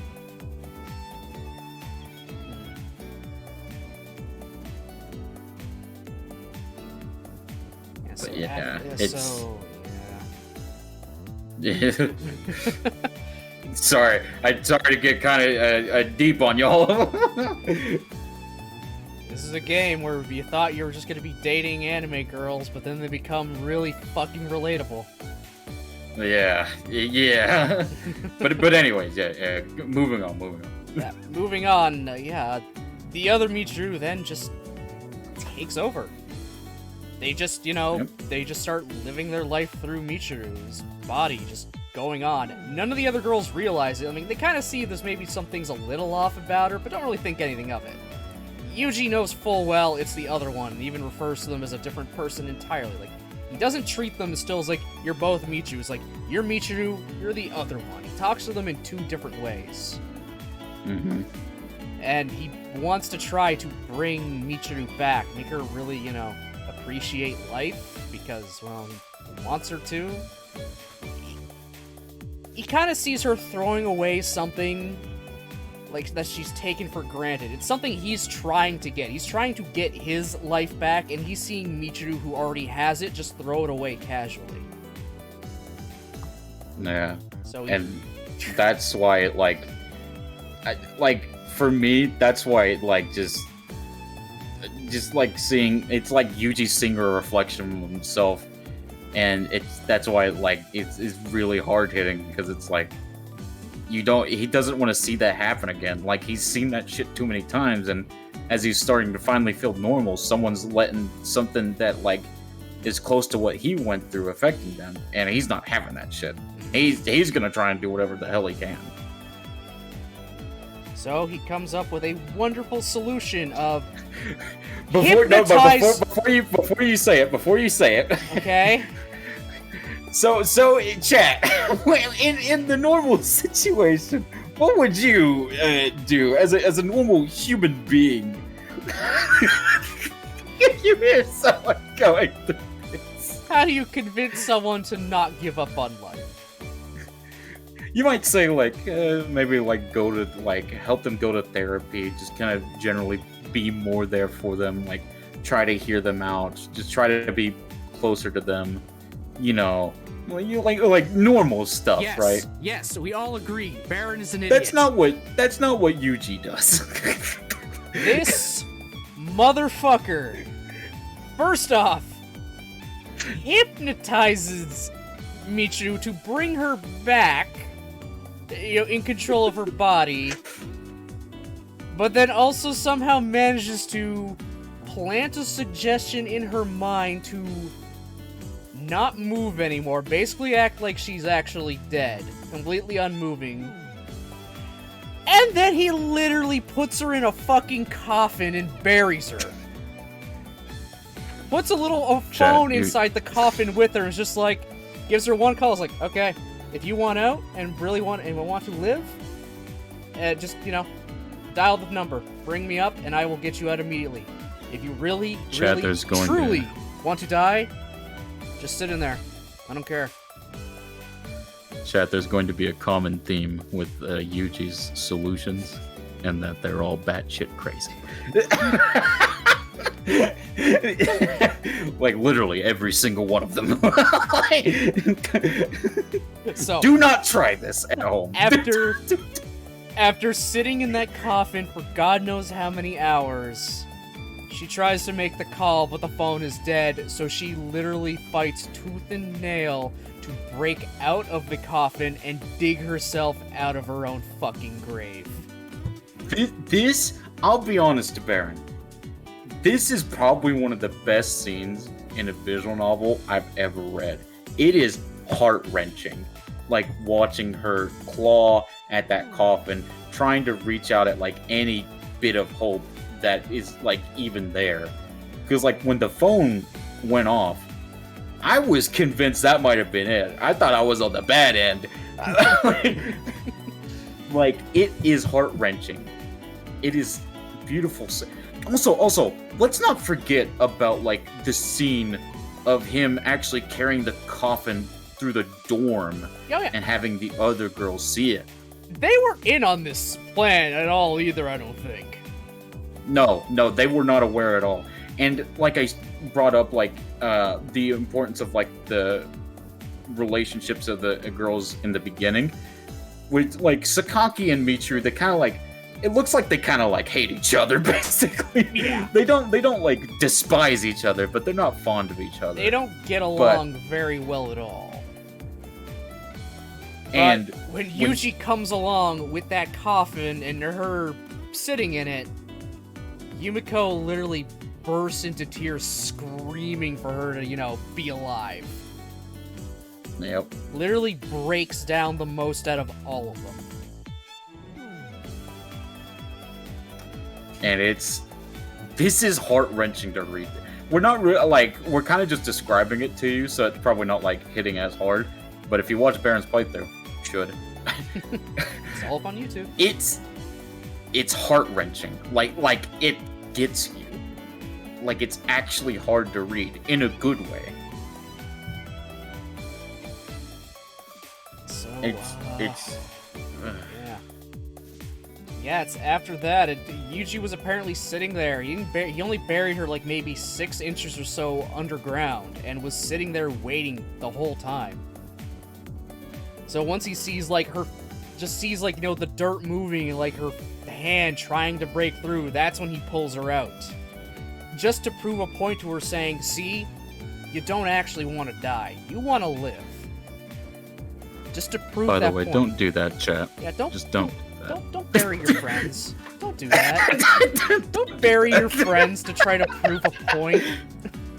That's just... It was very, like, emotional and, like, heart-wrenching in the novel, but that would just be an actual crime in real life.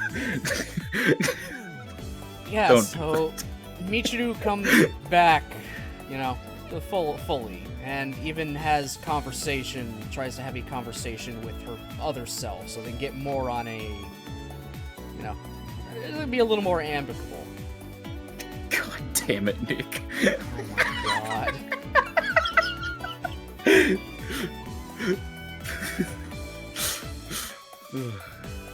Go ahead, Baron. Sorry, I had to call attention to that. It's all good.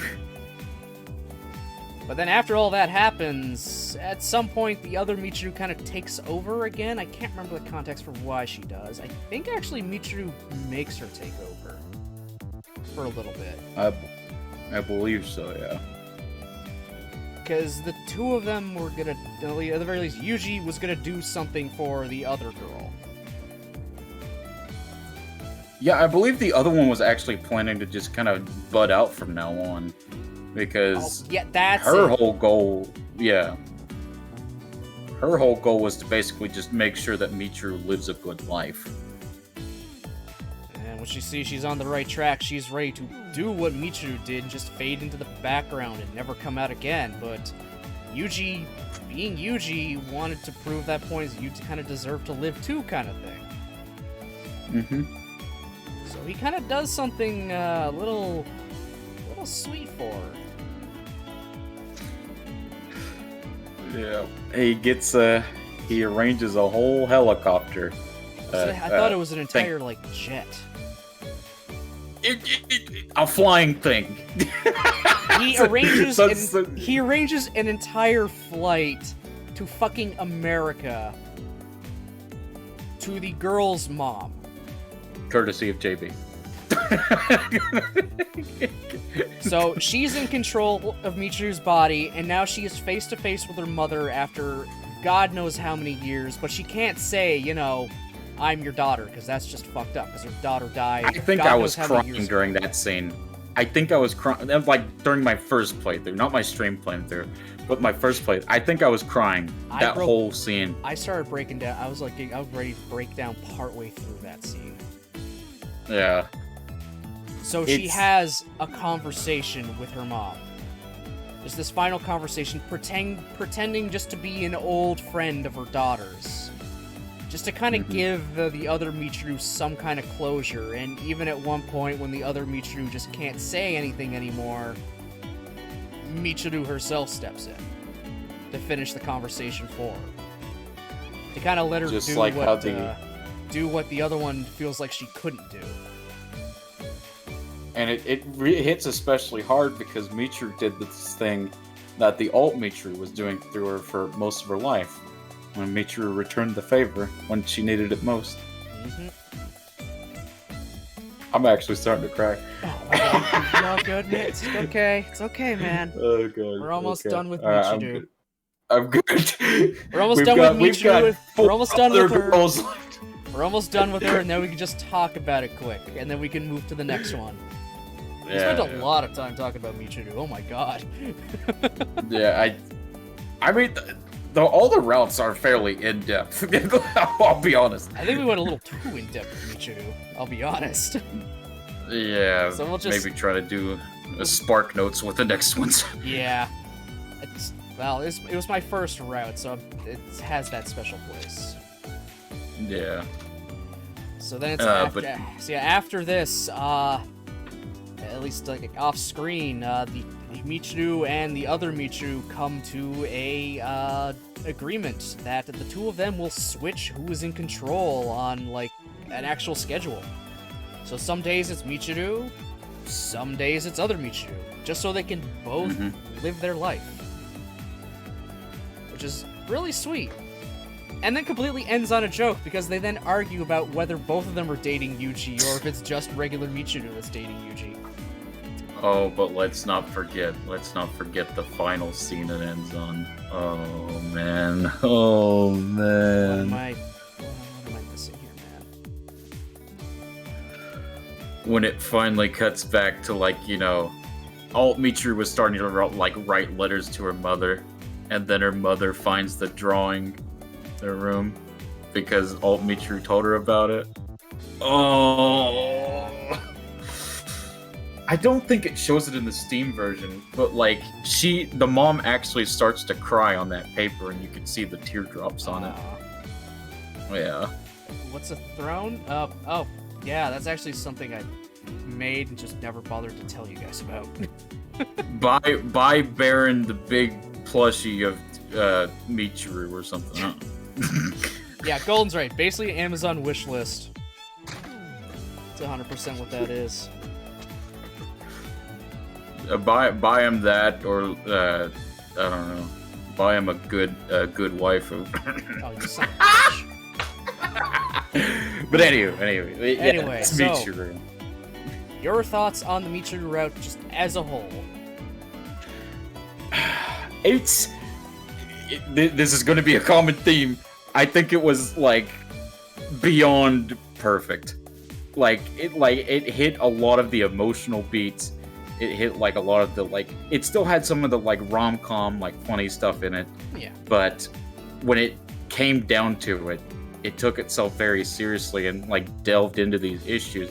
The thing about Michiru's route compared to the other routes, it does not hold back its punches. It will jab you and jab you and jab you and punch you on the ground while you're crying even more. Oh yeah. It's all written phenomenally and makes you really feel for Michiru and the struggles that she's went through. Michiru may not be my best girl, but that route is one of the best written routes in visual novels, period. It is crazy good. It's an easy 10. Easy. Yeah. Not even close. I don't think we... I'll ask you, Baron, but I'm pretty sure I know your thoughts on it. Okay. Alright, go ahead. I kind of have to agree. Okay? I have to fucking agree. Like, it's so well written. It does not pull its punches. Holy shit. I like to think you were sitting there thinking, like, what the fuck do you want me to say? Like, the same thing. Like, we get the reason, like, why she acts the way she acts. And there, like, so, I mean, she is an airhead, just even in general, but she is 100% putting on just a facade throughout the entire game. All of it. It's a facade. So initially it was the being a goofball that was the facade she had. But as that slowly became normal, the new facade she's slowly coming up with and practicing, well, is the tsundere. So she just keeps masking everything. She doesn't really you could say she doesn't really understand who she is, and she's also scared to find out. She just kind of keeps making up, some kind of persona. and what I like about this is, this is a common theme with all these girls. They'll have these, like, struggles that, like, most people can't, like, relate with, like DID or, like, some other traumatic stuff. But there is aspects about these struggles that we can relate with. Like, just Michiru's uncertainty about everything, like, being scared that, like, something else is running her life. Like, you may not be able to relate to the fact that they have these disorders, but you can relate to, like, aspects of them and the feelings that they entail. And they do it brilliantly. It is amazing. But yeah, that's Michiru. Yep, that'd be Michiru. So that means next girl, next route, Sachi. It's Sachi. Sachi. Let's go. The very, very dutiful maid herself. All right. We can't go too in depth with this we one. gotta make this the spark notes. So a lot of Sachi's problems is mostly with her childhood. She was basically like a great kid, like aced everything, had great parents, just a pretty good life. They weren't like rich; they were like lower middle class, I'd say. Probably something about like that. But they love their daughter very, very much, and would even put off their actual work and form of income just to make sure she was okay and good. They were good parents to her. But eventually there came a business opportunity for them that they couldn't really refuse, because it would lead to a better life for everyone there. They thought, because naturally people will see more income and think, well, that's probably a more comfortable life, without thinking too much about the repercussions of that. And the repercussions is sadly not having as much time with Sachi as they could. And we won't go too in depth with it because we've done that too much. Yep. But it leads to these feelings of, like, Sachi feeling by herself, that her parents don't care, and just kind of being more rebellious than usual. For over a year, she's just kind of like essentially left to her own devices, ignored by her parents as they're busy working. Yeah. And something important to note, as a kind of like side note, this is where she starts to meet Yuji. They were childhood friends, shockingly. Yeah. There is actually hints at the common room. I won't get too into depth into it because we've already went on for too long. But if you read the common room, you'll find it. You'll start seeing it. So Sachi has known Yuji a long time. He just, at least at that point in the actual game, he just didn't realize it was the same person. He'd kind of forgotten. He did mention he used to know somebody. Like, I used to have some kind of childhood friend. I think it was him, or did she say she used to know somebody? He did. Okay. But that was just kind of one quick throwaway thing. They never brought it up again. But yeah, these two used to be childhood friends. Play together every other day or so in the park. And how we even get to learn about this is that, like, Yuji kind of brings up, like, Sachi knows about this, basically. She knows that Yuji was her childhood friend. And Yuji says something like, I think Sachi was, like, doing some task or something, and then Yuji's like, okay, I'll meet you at the usual place. And it's that wording that caught her off, the usual place. She took this moment to test of, like, if Yuji actually was that guy. She was fairly sure, but that was kind of like her test. Where they where they usually met in the context that he was thinking was in a classroom, because they were just kind of studying and doing these like mock That's tests. what it was. They were studying for a test. Yeah. Doing these mock tests and whatnot together. But yeah, when he said that, she went back to that park instead. Yeah. It took Yuji a very long time to realize it. And did she move from that place? No. She sat on a swing for over 24 hours just waiting for him to show up. If that's not crazy to you guys, I was about to say, don't do that. Don't do that.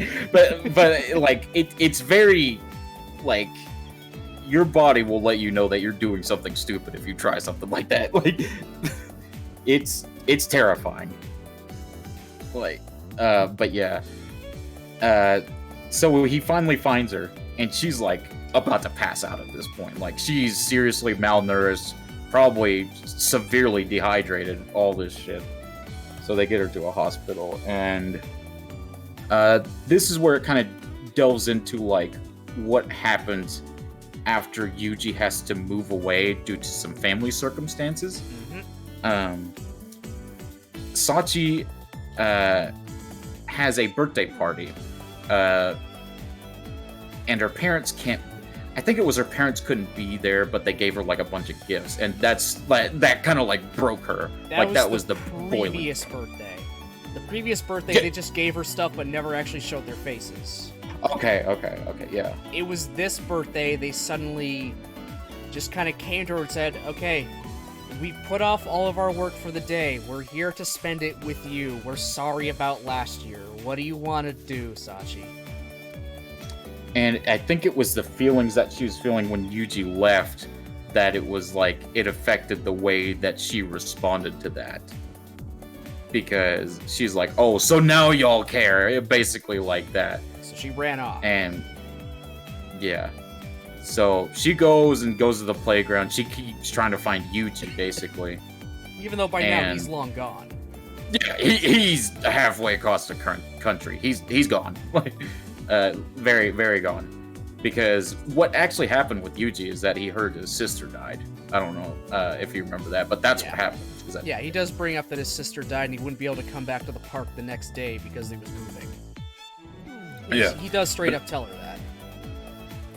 But anyways, as she's like yelling this, the parents come, and it's like Sachi's realized at this point that like she was overreacting, and then she actually wants to go back to her parents.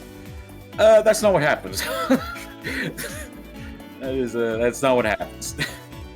As the parents are crossing the street, a drunk driver, you can probably see where this is going, that I've started with a drunk driver, rushes past a red light, and horror ensues. Both her parents get absolutely, I don't even know the word to describe it, brutalized by this truck.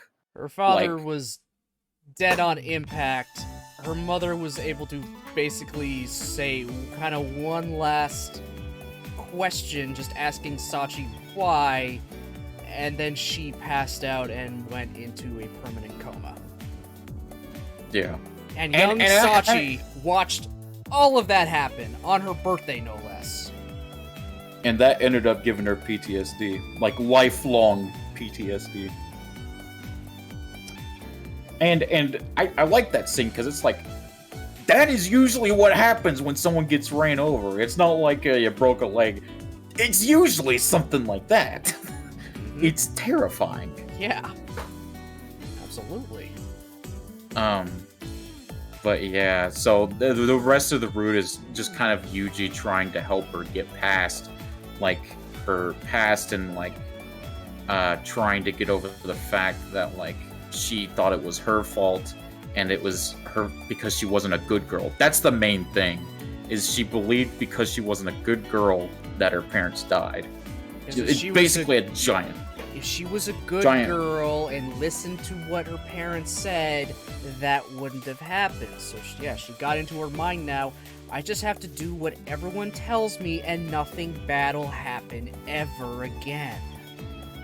And obviously that is an extreme way of thinking, which is actually, again, it ties in with Yuji, because that's kind of like the same mindset he has when he's like working for like as an assassin, and like, you know, he grew up in the army.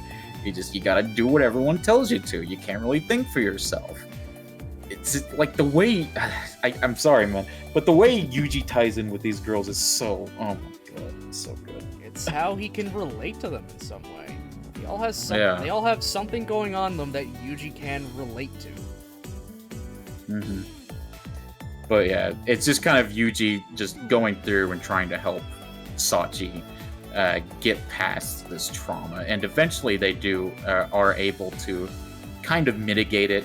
Sachi's able to meet back up with their mom in the hospital and able to say some goodbyes, and she even comes back every now and then to talk with her mom. And they also eventually discover what the birthday surprise was in the garage that the parents had planned for that day. It was just a giant collage of all the good times that Sachi and all them had.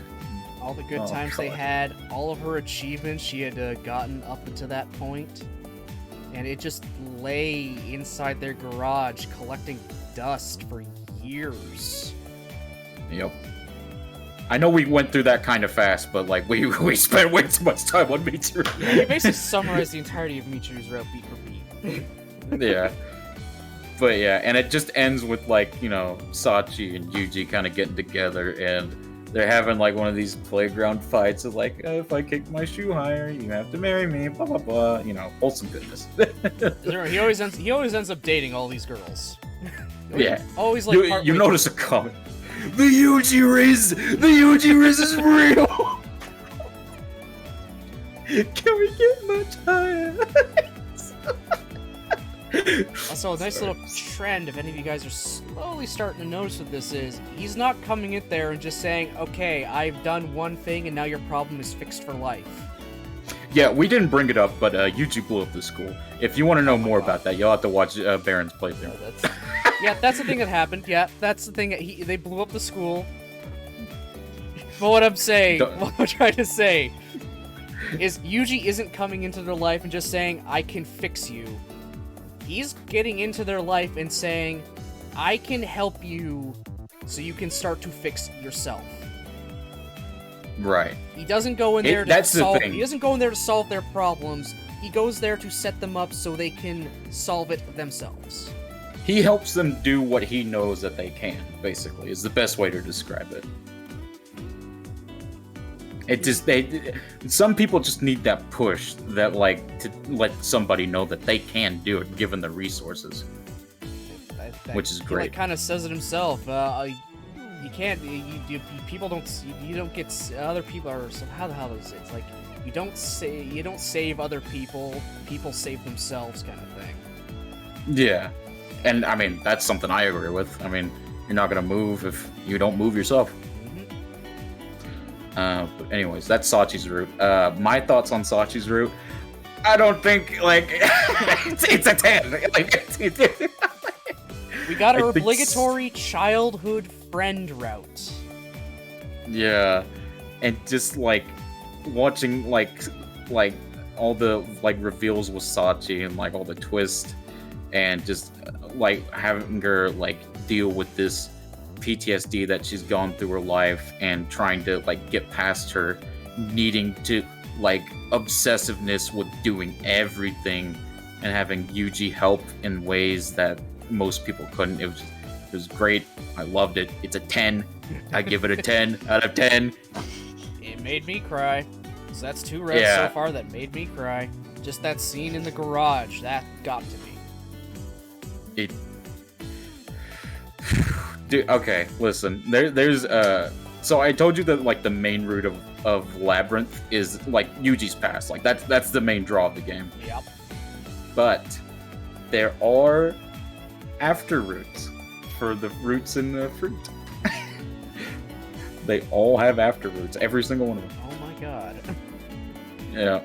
So you'll have to decide when you get to Labyrinth, do I want to do the after routes or do Yuji's Pass first? Oh god. Ooh, that's a good choice. That's gonna be tough. I mean, I just say do whatever you think will be most fun. But anyways, that's a bit of a side note. Yeah. But yeah.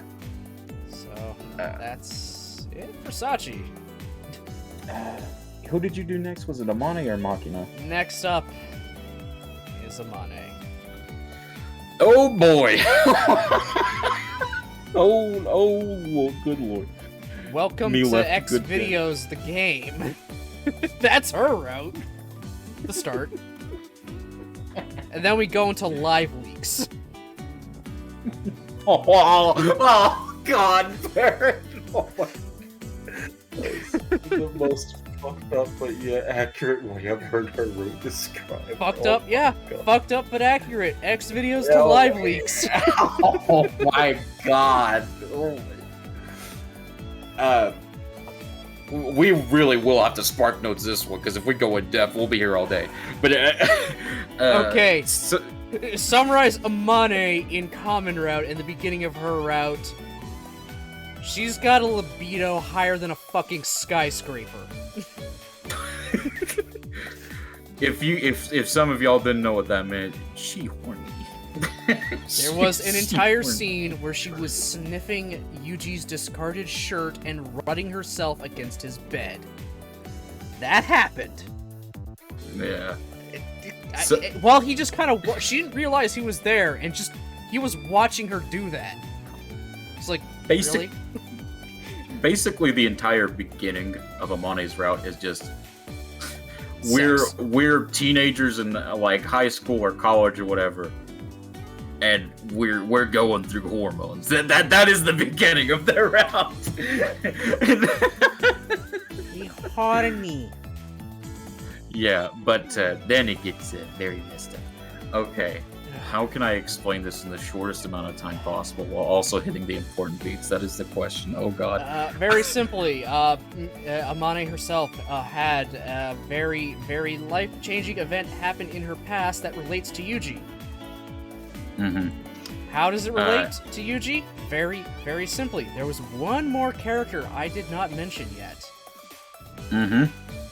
Amane used to go to the same school as Yuji's sister, Kazuki. Kazami Kazuki. He's a well-known genius. Who just seemed to be good at everything or knew everything. Like astronomically genius, chat. Like it's beyond like what most people could understand. Like that's how smart this girl was. So in the years past, they were in the same school, and on a trip back from a game, like a sports match they were having, their bus Basketball. crashes, and they're stuck in basically a giant crevice with no way to get help. You guys ever seen Lost? It's Lost. So we get to see these two bond and try to survive over 2 weeks together while they and their team are slowly starting to die from dehydration and malnourishment. And the novel makes sure to go into every single day that they spent there, and it is traumatizing. We won't go over everything because that would be like an entirely different stream.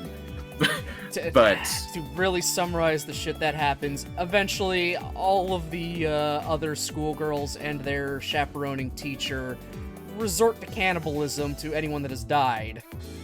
And after these two finally realize it, they make a run for it, and Kazuki, as far as Amane knows, and as far as I guess everyone knows, is she dies. Because Amane escapes, finally, she gets help, she's, hospitalized for being malnourished for so long, and when they finally go back to the crash site, all they find are bodies. Everyone has died. And it was basically because like Amane grew and bonded with Kazuki so much. This is actually the reason that she's like overly clingy to Yuji, because that's kind of like her way of paying Kazuki back. Yeah, she feels she Because- robbed Yuji of his older sister, so she's trying to step in to make up and be his new older sister. Which is we should, but yeah, anyways. Yeah, yeah. We won't go into that. But anyways, yeah. She And then also hates herself for it too, for running away. yeah, kind of the same deal as, you know, I'm just kind of realizing a lot of these girls just kind of hate themselves like that. Now that I think about it. But yeah, so Yuji kind of tries to help her get over that, and they. What does he do? I think they go somewhere just to like kind of get their mind. Oh yeah, right.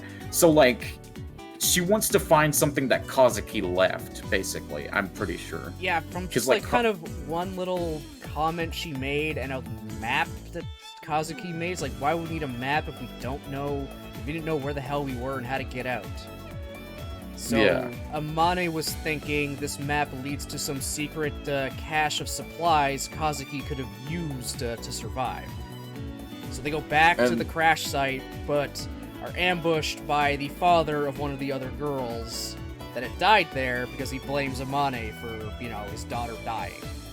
Side note: this guy's a complete psychopath, by the way. Completely. He hunts like, teenagers he's- in the forest with a shotgun. Like, I get it. Like, having your daughter die can be traumatizing, but there's a point where it's like, Jesus Christ, man. But anyways, like, he tries to do that, but then he realizes, oh shit, I'm trying to kill someone that's been raised as an assassin. And, you know, he gets beat the hell up. The two of them work together and disable him and get out of it fine, and, well, then the two of them then proceed to actually have a happy life together. And it shows, like, the whole ending of, like, their, like, growing old. Oh. After they've left the school and have a child, then it shows an older grandmother Amane with her granddaughter Yuji having died a few years previously. And then her literally dying on the bench with her granddaughter next to her because she's just contented with life now. She feels like she can pass on.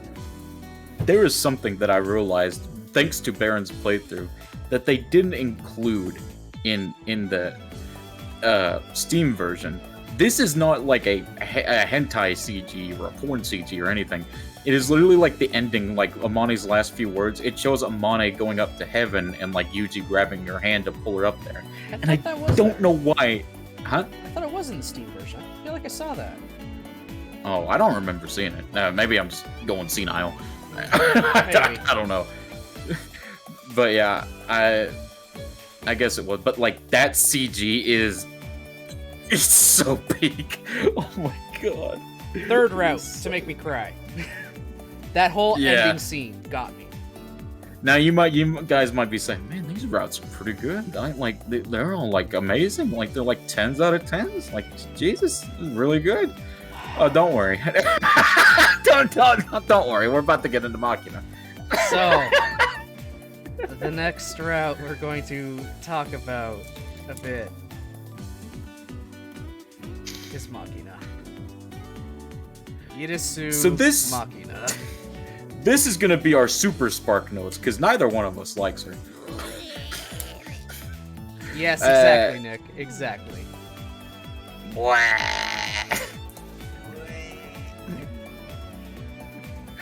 Guess what? But This yeah. route is Call Me Daddy. He's literally, he's not exaggerating. For those that have not read it, he is not exaggerating. That's not a joke. That is literally the entire route. The whole thing. She The whole thing. pays him to be her daddy. Here's That's not a joke. $700,000. I'm going to call you daddy from now on. Please accept. Chat.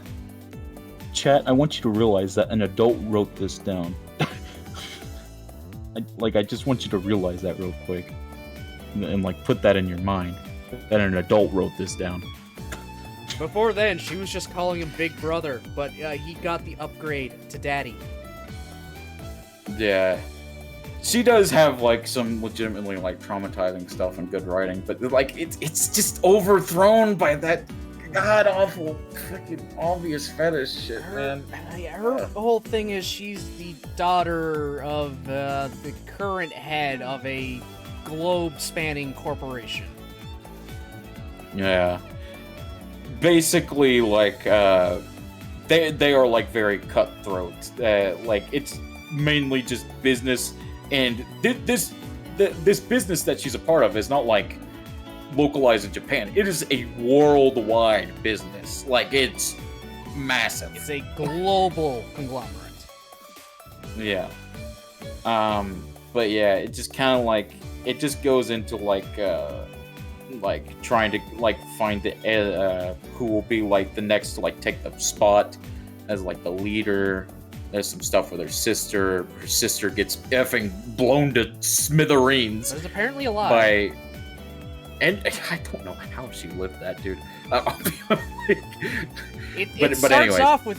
The whole route kind of starts off with Yuji trying to get Machina to be more like independent, like pushing her to get a job, teaching her how to ride a bike, stuff like that, just to like get her that little bit more independent. Which, okay, cool. And then we get in this like corporate espionage, family squabbles on top of it all. Yeah. It is also the first route where we get a lot more about Yuji's job, where Ichigai is like very, very present. This is the only route that actually goes like into detail about it in all of Fruit. Like that goes into super detail. There's a little bit of it at like the end of Yumiko's route that kind of like with like some foreshadowing, but like in Machina's, that's where most of it is. Oh yeah. We kind of learn about Yuji having like this demon hand. It's not really a demon hand. That's just what he thinks it is. It's kind of like something that like made him think. I like how you thought, Baron, when you was playing through that, like he actually had a demon in his hand, like fucking Naruto. But no, it's just like a psychological thing. Like it's just how his mind is portraying it. Yeah, so the two, Yuji and Machina both decide the best course of action they can do so she is not immediately forced back into a life she does not want. She went from, because back when she was actually with her family, her life was not exactly the greatest. She was just kind of a tool in a way that her own father tried to get her out of, but she was used as blackmail to get him out of the way, and had to watch her own father slowly bleed out and die in front of her and sit next to his corpse for like a week. Which I don't know, like, how she lived. She can't go more than 3 days without water. But that's it. It's Grisaia. Yeah, that's besides the point. So that caused her to mentally regress from, well, like basically back to square one. She regressed back, and it's supposed to be why she acts and talks very much like a small child and not the young teenager. Which is nothing but cope for the writer's weird fetish. Yeah. But yeah. But because she's gone to this school now and everything, she's made these real connections with people and is starting to get that little bit of freedom. And if she were to go back to the Irisu Corporation and slowly be groomed back into their new head, she would lose all of that freedom she once had. Fucking, like, the worst part about, like, Machina's route is that I can't entirely hate her just because I feel bad about, like, all the shit that she's went. It's not that I hate Machina herself, honestly, man. It's just I hate, like, the obvious, like, fucking want for the author to, like, fetishize her. And it's, yeah. It's not that I hate Machina herself. Yeah, the whole thing of how she was written just leaves a bad taste in your mouth. Yeah. But yeah, and then... So the two of them run away together to hopefully try to either find some way out of this soon, or hide long enough that eventually Machina would have actually no claim over the corporation, so they would immediately leave her alone. So they're being hunted down by the corporation and Ichigai at the same time. Spoiler alert, it doesn't work. Yeah, eventually Machina is shot by people, and Yuji is forced to leave her with JB so she can, go to a hospital and not fucking die. But it's there that her own mother, the complete and utter shitbag she is kind of deciding, well, I could just use her as spare parts for my other daughter. That'd be a better choice for her. Machina's mother might just be the biggest piece of shit I've ever seen in my life. Like, period. Like, she is scum. No one likes her. Even JB very clearly, is uncomfortable being around her the way she talks about Machina when she's laying in that fucking hospital bed. Like, it's a damn stretch to even call her human, man. It's crazy. It really is. So, but anyways, Yuji breaks into the building where she is, and initially with the goal of killing her mom to end this once and for all. But Yuji goes effing postal. Yeah, but the way we chose it for the good ending to actually happen, we decided not to actually kill her. Just threaten her, basically. Scare the absolute shit out of her. I don't think you saw the bad ending, Baron. It's oh man, it's something. But anyways, go on. So there was after that the Irisu Corporation leaves them alone. At least leaves Machina alone. Finally, completely.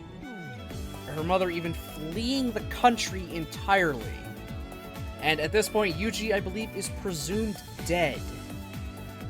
At the very least, they found his arm in the dumpster, because he got shot with a shotgun at one point, and, well, figured it was easier to just tear the thing off than keep it around. So it cuts to about a year later. Machina has taken Yuji's old position at Ichigaya, while also opening a bakery in America, while Yuji is now a one-armed man, just, casually enjoying himself at her bakery as a normal person, customer, mentor, whatever you want to call him. As much as I don't like Machina's route, I did kind of like that ending. I thought it was pretty nice. I think she got her freedom, I guess, even if she also is now a hired killer. A very good one at that, considering she literally took his actual, literal position, serial number, and everything. I mean, she was trained by him, and they point out several times through the stories that she is a very quick learner. Indeed, she is. Given the right stuff. But yeah, that's basically about Machina's route. There's not much more to say. Yeah. Listen, guys. Don't really like the fetishization of her. That's very clearly there. If it wasn't for that, it'd be pretty good. Yeah. It just... Yeah, I know that, a lot of people be like, oh, you're looking too much into it. But, you have to understand, we don't like that. It makes us uncomfortable. That's just how it is. Sachi is the same age as Machina, but the way the two talk and act is totally different. I damn near refuse to believe that they're the same age, by the way. That has to be cope. That's what their official ages are listed at. They're the same age. It's so fucking weird. But Machina acts even younger than that, and that's just really icks me the hell out. No, I hate it. If I had to rate it, honestly, a 4. The fetishization drops it way down. I already have my issues with just the name Daddy. Having this. What do you mean, Daddy Baron? Having this literal child say it the way she says it all the time is just. Yeah, we do not like the Machina. That's just we don't like it. That's an understatement. But it's okay because we're done with it now. Yep. We ate the broccoli. We ate the spinach. All right. Now we get to the dessert, the cake. Yumiko. Last route. Yumiko. Ice Yes, Cold Golden. Queen. Carry on the bit. Carry on the bit, Golden. You motherfuckers.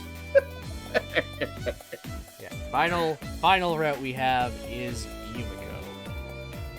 Oh man, and what a route for you to end it off on. Honestly, I feel like Yumiko's route was a good conclusion. Well, It is I the do- I last do. route you are able to start in the game, I believe. Yeah, hers is the last route you can possibly start. If you don't go Mhm. on anyone else's route, thank you, Nick, for Yumiko Monkey.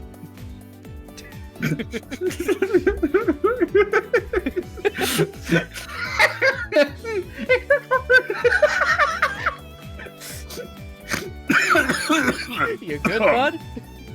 Yeah, I'm alright. But yeah, I actually kind of like that because, like, to get onto Yumiko's route, you have to basically be Yumiko. You distance yourself from everybody, and eventually you distance yourself into Yumiko. You know, like how they say stand users are attracted to other stand users. I'm sorry. God. I couldn't help it. Ah. Yeah, there's your obligatory JoJo reference.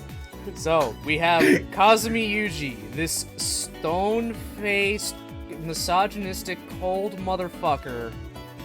And we have Yumiko, Ice Queen herself, ready to hit you with a box cutter at even the slightest provocation. Throw them in a How could blender, we what do you possibly get? these? What do you get if you throw these two in a fucking blender? Holy shit, some actual good fucking, you know, like, connection. Finally, some good fucking food. Like, holy shit, you'd think they'd be at each other's throats throughout most of the game, which, I mean, throughout at least the start of it, they really are, but they actually Listen. genuinely connect with each other. Like, the chemistry between them actually feels the most natural, in my opinion. And, like, this route, if you're not ready for it, you will actually contract diabetes by the end of it. It's crazy. It's crazy how, like, wholesome and sweet it is. But yeah, to give you all the spark notes, basically, we kind of explained a bit of it in the beginning with Yumiko's dad. Which is very standout, like, just very wanting to avoid him entirely, and how this entire school was built for her. For what reason? Well, take it away, Moch. Well, the reason the school was built was actually because of what happened in her childhood. That's right. Backstory time. There's some stuff that happens before that, but it's just Yuji and Yumiko bonding stuff. It's not terribly important to bring up. But anyways, so Yumiko is like with her mom. Shoot, I'm so bad at summarizing. But like, her mom was kind of forced into a political marriage with Sakaki Michiaki because that's her family was like a, what did they own? It was like a farm or something. They owned some kind of small business that was slowly starting to go under, so they married off their only daughter to someone from an actual rich and successful family, and were using that to help prop up their own business. Yeah, so they do that, but here's the problem. The reason they did that is so that they could have a child, like a son, because, you know, it's like ye olden times. The only possible heir could be a son. Fucking, you know, misogynistic. Fucking what it is. Unfortunately for Michiaki Sakaki, his firstborn child is a girl, Yumiko. Yumiko Sakaki. Or Sakaki Yumiko, if you're Japanese. Yeah. Sakaki Yumiko. Yumiko Saki, however you want to say it. Both ways are technically correct depending on where you are in the world. Yeah. And that kind of leads into what Yumiko's whole problem throughout her childhood is that people look down at her because they see her as a mistake. something that should not have been. Even her own mother starts to resent her, and at some point even starts to say straight to her face, I still won't forgive Yumiko's mother ever, just because of this line where she's like, I just wish you were a boy. Yeah, Like, why weren't you I know born a that boy? I'll never forgive her for that, because to say that to your own child is downright despicable. I really don't care. Sake Honestly. Yumiko. Hey, Doc Kaiser, welcome in. Welcome in. Hey, Kaiser. What's up, buddy? But yeah. So Yumiko has to deal with this, like, kind of like gender dysmorphia she develops because of this. Like, she even gets to the point where she's like trying to press like her breast into her chest because she's like trying to not be a woman, and like even taking a box cutter to her hair to cut it short. yeah. And you know, of course, it can't just end there, because you know her dad's like famous and like getting into crap, because you know, what is it with famous people and just fucking getting into shit? I don't But know. anyways, so she constantly has this reporter like harass her. Also a very creepy reporter, might I add. Very fucking disgusting. Basically reporter. stalking an elementary school student to ask her about her dad. Yeah. Just constantly harassing her and like manipulating her into revealing things about her life and her dad that were not supposed to be said. And just she keeps going through this until to a point where I think Michiaki sent like divorce lawyers to the mom, and that kind of like broke. Well, no, what broke the mom was she saw the magazine, I think, of the tabloid. The reporter went to Yumiko, showed the magazine to her first, and Yumiko tried to stop her mother from seeing anything in that magazine because it was one of the ones she normally read. That's when she ran into the divorce lawyers outside her hospital room. And that's when she then later found her mom on the roof in the middle of the rainstorm with that magazine next to her, and that just any progress her mother had toward her physical and mental health that was slowly starting to recuperate had just completely tanked. Down the drain. Down. It broke her mother, and it broke Yumiko a little as well. And Yumiko just kind of had to deal with that for a good portion of her life until, you know, So Michiaki, Dead of the Year. her father cheated on her and then had a bastard child. That was a son. Yeah. Oh yeah. That was the thing, by the way, that she tried to keep her from seeing was the cheating, in that they had like a son. He got his proper heir. Yeah. But then all of a sudden, I think it was like 3 or 4 years later, like basically to the point I where think it might have been just like 1 or 2. It wasn't that long. yeah. And during this time, she's having to deal with the abuse from her grandparents, because her grandparents are actual pieces of dog shit, because they're like just blaming. Imagine blaming a child, dude. Like, I can't. Like that. Like, the actual fault in logic is It's asinine. They thought more about their business than actual family at that point. It's like, Yumiko wasn't their granddaughter. She was a failed business venture. Yeah, it's fucking gross. But all of a sudden, Super Dad of the Year, Sakaki Michiaki, is wanting to get his daughter back and like take care of her in a way.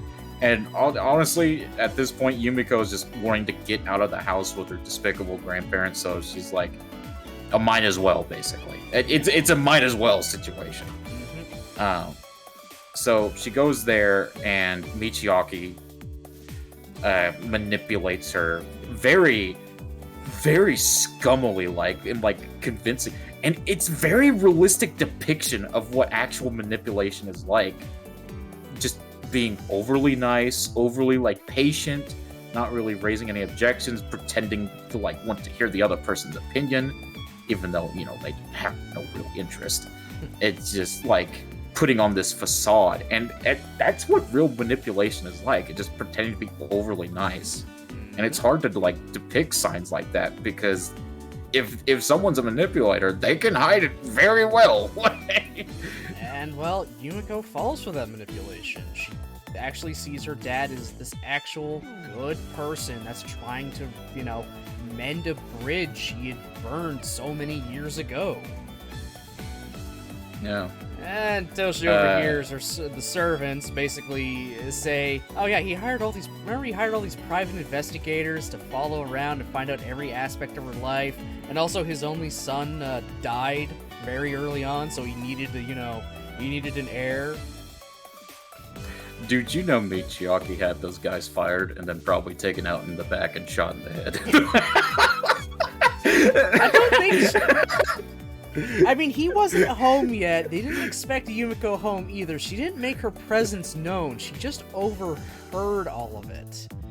True. It's just like, I feel like if it was Michiaki knowing who he is and he claimed that, he'd be effing furious. And this was at a He's point. like, And this was at Are a you point. kidding Oh me? my god. And this was at a point where Yumiko's life was starting to take, you know, a turn for the better. She had a good relationship with her dad. She was doing Had an well in actual school. friend at school. Had a friend in school. Well, that revelation about her father happened, and literally the next day at school, her friend basically admitted to everyone she was only friends with Yumiko so she'd get some good, juicy gossip. And that made her take out a box cutter and go slash and go crazy for a little bit. Yeah. Now it is important to keep in mind that she did only stab that girl's hand. A lot of people misinterpret that as like she killed the girl, but she only like stabbed her hand. I think she's, it's just a quick slash. That's all, just swiped at her with it. Now, granted, it's still like graphic, but like it's not as bad as some people might think it is. And this entire time, by the way, now, in the present, Michiaki gets this wonderful idea in his head that in order to get my daughter to stop being a recluse, I'm going to hire people to constantly try to kidnap her. The jumps in logic in these motherfuckers, dude, I swear to God. Initially, Yuji is hired as a bodyguard by Michiaki through Ichigaya to help really sell, you know, the idea. But then he does too good of a job, then he's fired, then Yumiko hires him herself directly, then she fires him again after he gets hurt, and it all just spirals from there. Yeah. And then they go over the whole backstory, and then like how that incident that happened at that school was actually what led to Mihama being created, by the way. I don't know if we mentioned that. Yeah. But it was that slashing incident. Mihama was a school built specifically really to keep Yumiko just kind of under lock and key and observation at all times. Yeah. It was a cage. Yeah. It's like a bird cage, basically. But yeah, and then after that, Yuji kind of Michiaki then is like, okay, fuck this, and just straight up kidnaps her. Which she goes along with then, willingly because she doesn't want to see her friends get hurt anymore. Yeah, and she sends one final text message to Yuji, and that sets him off. That pisses him off, and he's like, okay, I'm stopping this. And then we get the greatest scene in every visual novel I've ever seen. Takes a bike from Sachi, rides up a mountain through a forest, down the mountain, misses the initial car because he got in a helicopter. Plan B, guy comes by with an Italian imported sports car, hijacks that sports car with him still in the passenger seat, chases after said helicopter in said sport car, going over 200 miles per hour, make it to the airfield, they're ready to board, finds out this man has a frozen fucking turkey in his trunk, and decides, drive the car up along that jet as it's taking off, and I will football throw this turkey into the intake to disable it. Dude, I was dying when I saw you reacting to that. I'm like, dude, no, he's actually watching Peak right now. There's no way. That happened, and because of all the effort he... Okay, first, what? Second, the f***? Yes, Jesus, my yeah, exact reaction, Nick. My exact reaction. So because of all of this effort he went through, And the fact he's also using Yumiko's name, not calling her Sakaki, saying Yumiko, and giving her a choice at freedom, essentially. She goes along with him. And then they hide out for a year. Hiding Yeah, they away- kind of have this whole. Oh, go ahead. Sorry. An entire year. They literally managed to avoid Michiaki and kind of sort of Ichigaya. They're not really trying to find him. They're doing their best. They're managing to fly under the radar so well, they're able to hide out for an entire year from her father, who was still not giving up the search. Yeah, and in the meantime, they're just having, it's kind of like Yuji and Yumiko kind of bonding. The diabetes starts kicking in. Like, you're starting to get the diagnosis, right? That's when they realize they're more than just friends at this point, and realize, yeah, actually we love each other. And then, Yumiko does something against Yuji's consent. Yumiko becomes a monkey. And they... Sorry.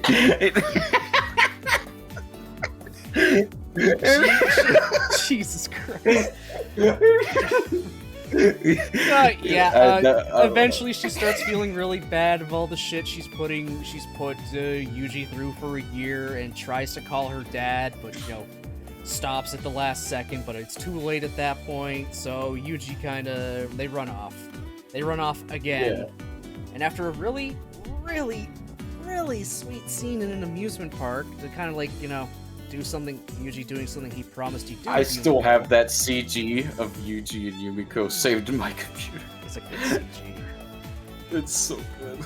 After they have a really good heartfelt talk there together, basically Yuji just saying, I am very happy and very glad you were born, Yumiko.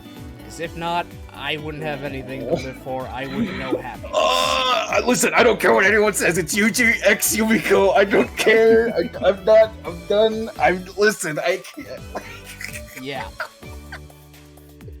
So it's after all that, they decide it's either we're running for the rest of our lives, but we'll always be together, or we take a chance and stand up to your father. Which, the choice I made was to stand up to their father, with the help of all the girls from Ihama. Not even Sachi could top that much. No. Sachi's best girl, but Yuji and Yumiko have the best chemistry. Yes. Sachi's for me. Yes. Sachi's for you, Michiru is for me, Yumiko is for Yuji. Exactly. They just no contest. No contest. Yep. Yumiko is the girl for Yuji. Yeah, it's not even close. Yeah, not even. But anyways, yeah, so they have this whole confrontation. By the way, that whole confrontation with Michiaki is so fucking badass. It is. Oh my god. Through a lot of apparently year-long preparations that Yuji's been doing in the background since they've been, on the run, they managed to string together enough events to completely remove Michiaki from his position in his own company. They go into the depths of the company. They start calling everybody. They listen, we gotta vote this guy out. We gotta get him out. They do it. They managed to convince a majority of the board of directors to remove him completely. And this just breaks Michiaki completely. Right when he thought he had won and had Yumiko in his grasp once again, he lost it all. He lost everything. And something actually kind of important that shows what kind of person Yumiko and her character is that after something like this, most animes or something, be like, yeah, well, we beat that piece of shit, he kicked him to the curb, he's gone, fuck him, he can go die in a hole. But Yumiko actually looks sad, she's not happy with the result, actually forlorn about it. Yeah, all the other girls are happy that it's happened, but Sakaki's quiet and sad, and Yuji picks up on that and just make sure he has some alone time with her, because he knows this was not easy. Yeah, and the reason is just because of who Yumiko is, yeah, he might have been a huge manipulator through her life. He put her through so much hell that it's not even funny, but that's still her dad. That's basically the only family that she even has left. And then later, we learn that Michiaki has actually slowly started to realize he's been a shithole of a man. And it's actually funny because Michiaki, growing up himself, was actually in basically the same position as Yumiko. He was brought up like the exact same way that he tried to bring up Yumiko. Just a puppet made to, like, he was an organization is the way I like to put it. He was no longer Michiaki the man. He was East Beach Group, the organization, when he became an adult.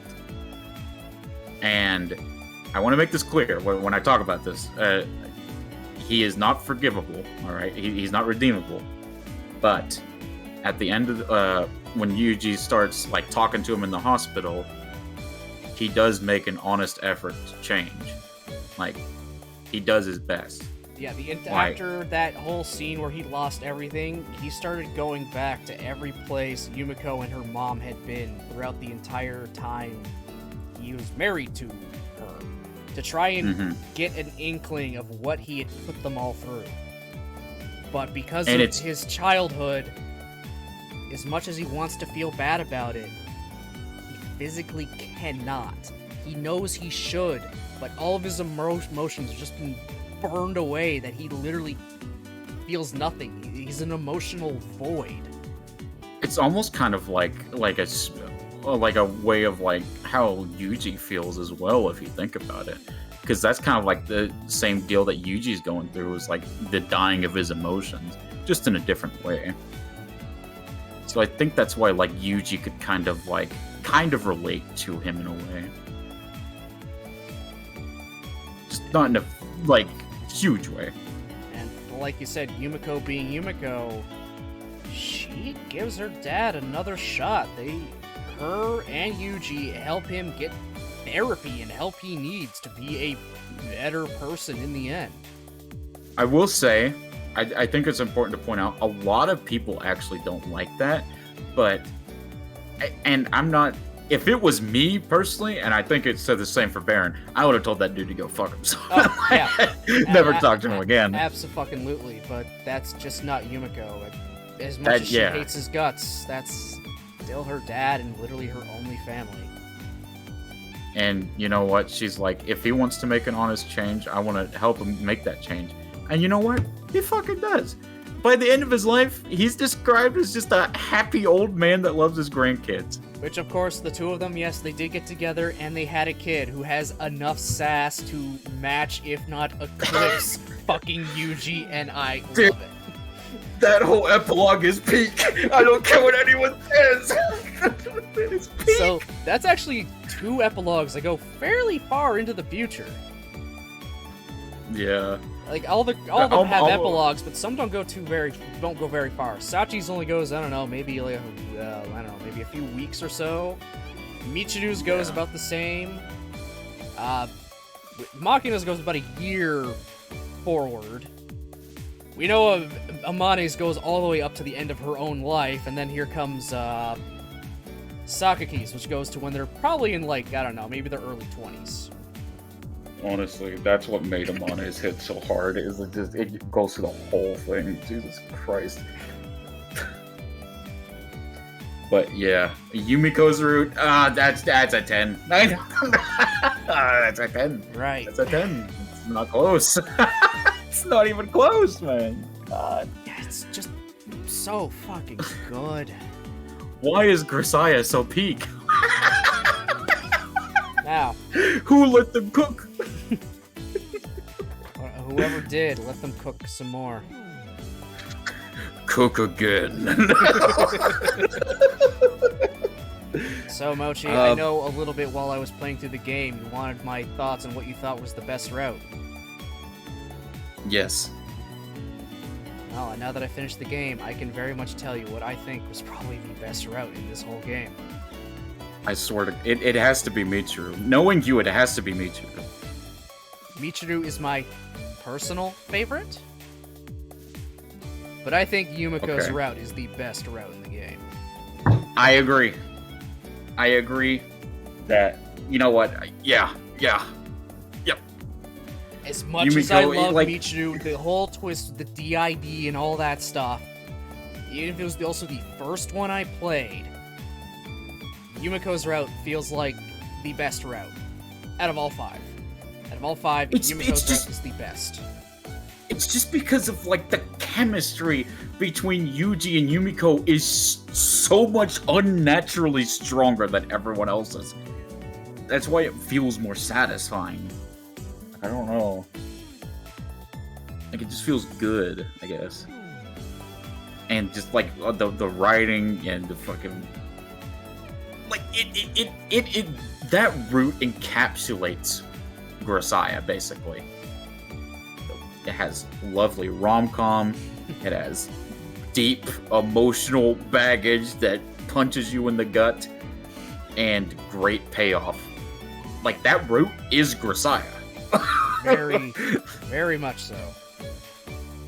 Yeah. It And you doesn't know go what? It doesn't go into like super fantastical things either, like the whole DID resulting from a heart transplant, or being stuck in a car crash and having everyone around you become a cannibal.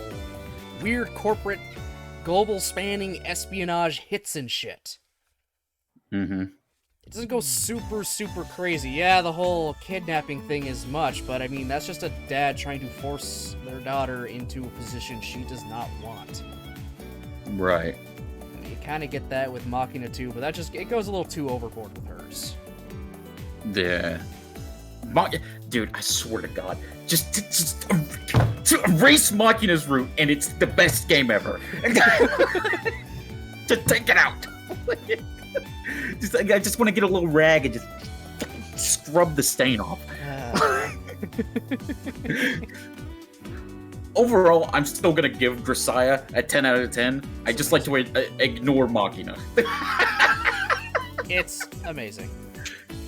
Yeah. I Like- wouldn't say completely ignored like Machina's route, unfortunately, because that delves a bit more into Yuji and his history. Because there's a lot of reminiscing about, you know, Asako and stuff. They even go to her old Those cabin for a fuckers bit. knew.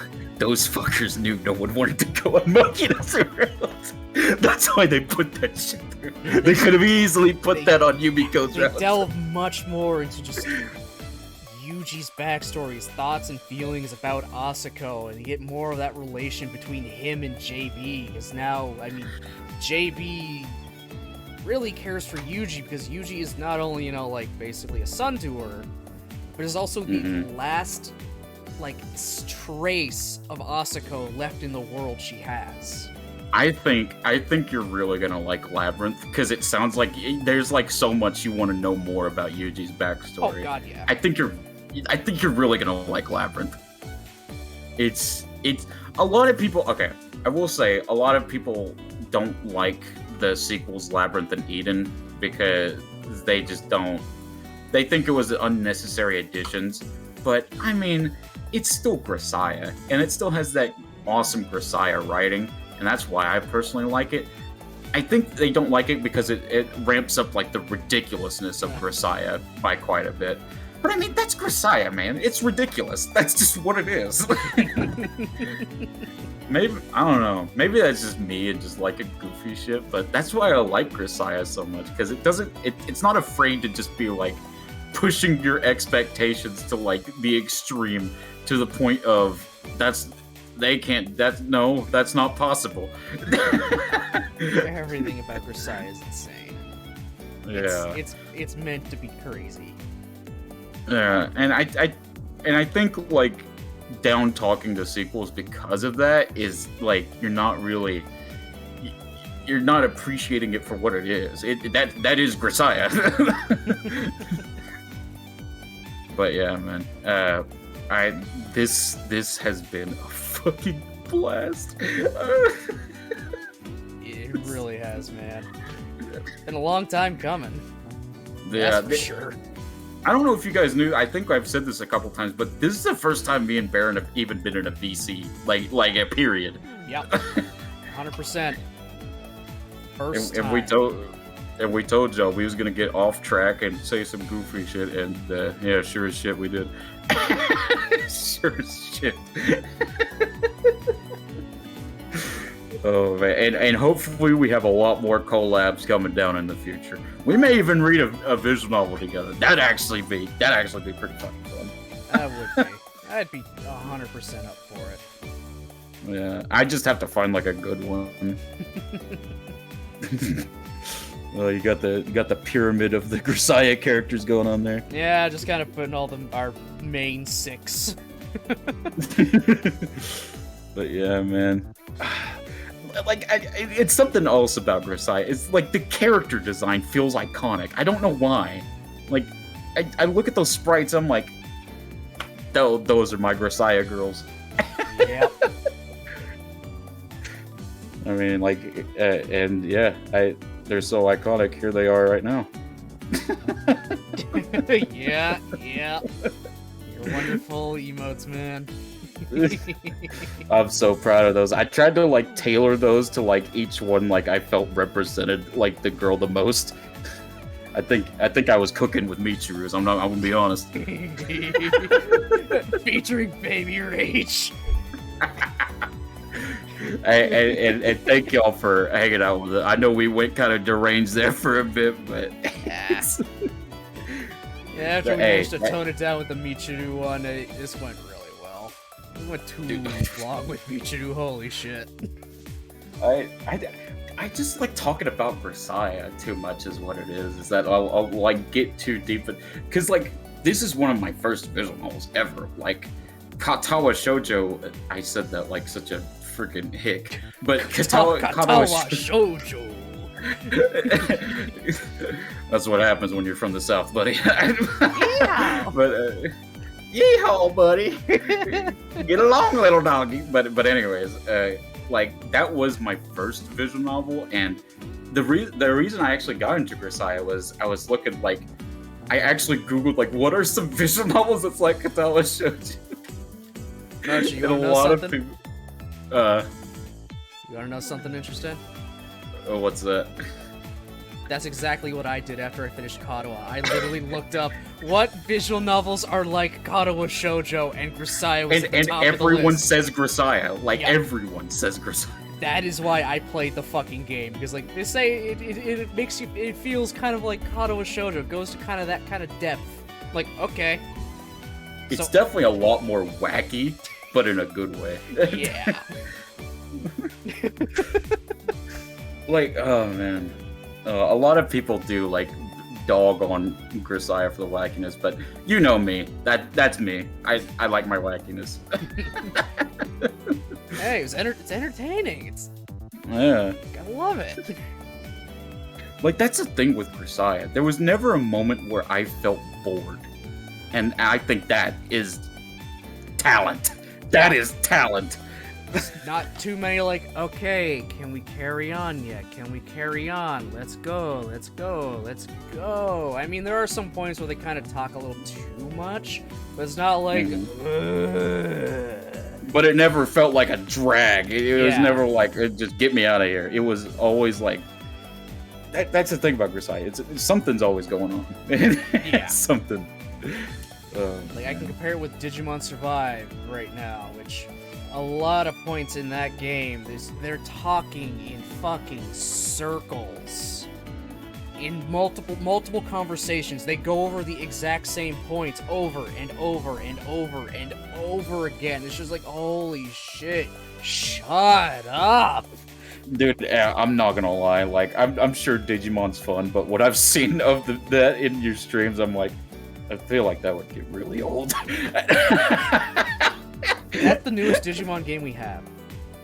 That we waited so long to come out after delays after delays. Big oof. Big oof. The next Digimon game is definitely going to be a bit more enjoyable. In Hey, man. story Yeah. regard. You listen, we got Scarlet and Violet. You Digimon fans can't complain that much. Dude, we're lucky to even get a fucking game this side of the Pacific.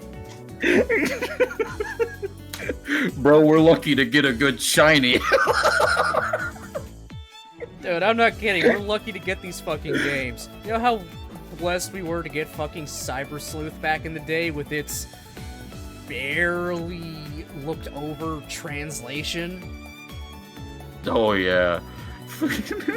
Oh, you can choose male or female as your character? Well, congratulations. Most of the dialogue still assumes you're a man. See, We gotta that's be a- careful that's a- going into this labyrinth in case there's a monster, in Japanese, a bakemono or whatever. Mhm. Oh, there's also a Digimon called Bakemon, so let's just put that in there. So anytime it's like, gotta watch out for those Bakemons, like, there's not even a Bakemon in the fucking game. I don't think the literal ghost Digimon, I don't even think is in the fucking game. See, those are some valid arguments, but you have to acknowledge that Gundramon exists. Gundramon isn't in the game. Well, that's all right. Yeah, it's shit. Yeah, throw it in the trash. Gundramon's not in the game. Deputymon isn't in the game. Bearmon and Grismon aren't in the game. That's garbage. Throw it away. Just throw it away.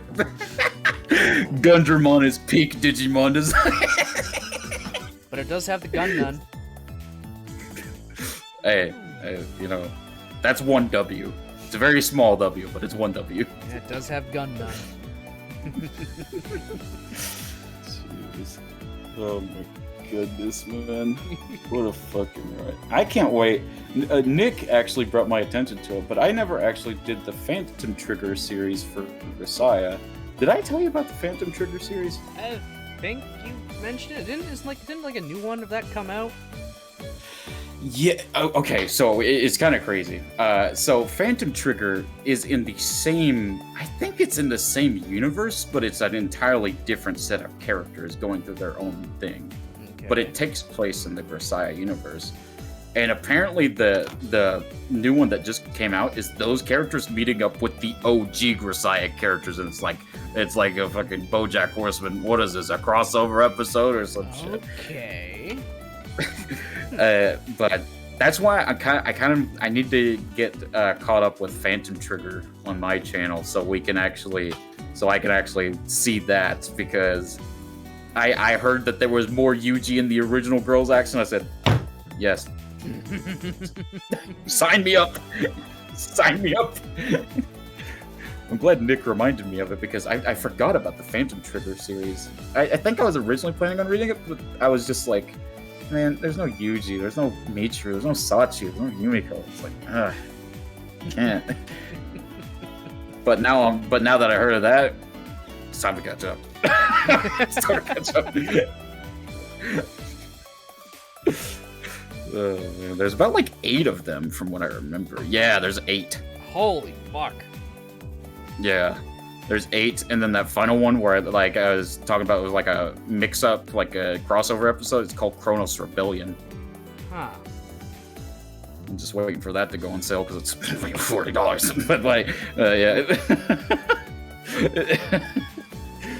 Well, there was a reason for that. Yeah, I'm sure I'll figure that out when I get to it. But yeah, I still gotta get through Muv-Luv. I gotta get through possibly Fate Stay Night, and Umineko. Enjoy like Buddy, 60 plus hours for Fate. Buddy, I've got like With a so many projects on the way. million bad ends. Jesus Christ. Yeah, Fate has a fuck ton. Fate has a million bad ends. They have a lot. There is a lot. I might just have to do every bad end just for the meme of it. just to do it. Dude, it's absolutely insane. There are a lot of fucking bad ends for Fate. Some you won't I'll even just realize you made a wrong choice until a few hours later. I'll just go through like all the normal and good routes, and then I'll have one stream where I go for like 12 hours and we do all the bad ends. Oh, dude, I'm telling you right now, you're just trying to go through the routes normally. You're gonna hit the bad ends unknowingly. Actually, I'm a king and I've never made a bad choice in a video novel, so I don't know who you think you're talking to.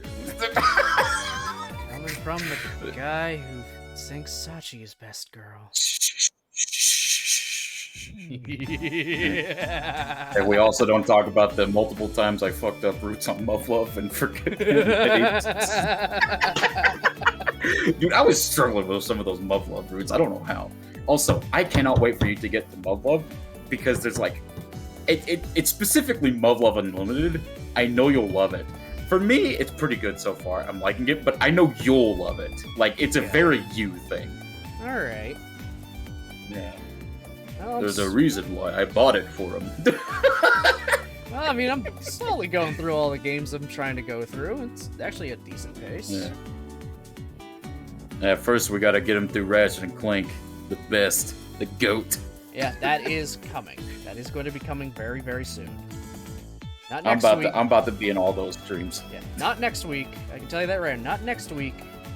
But more than likely the week after. Okay. That'll I'll start. only hate you for that week. Hey, I'm doing something different that week. Okay, next week I'm doing something different. I'm doing another game I decided to put off for a while. You have to realize that I'm a tsundere baron. No. Well, fuck, now I have to love you.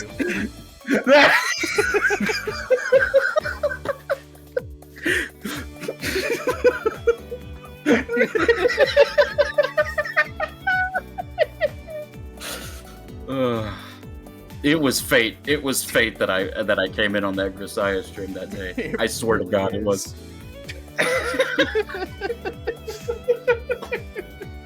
Because it's like, it's not even like it was just like Grisaia or like Katawa Shoujo. Like, we had a lot of similar interests, and it was like almost uncanny.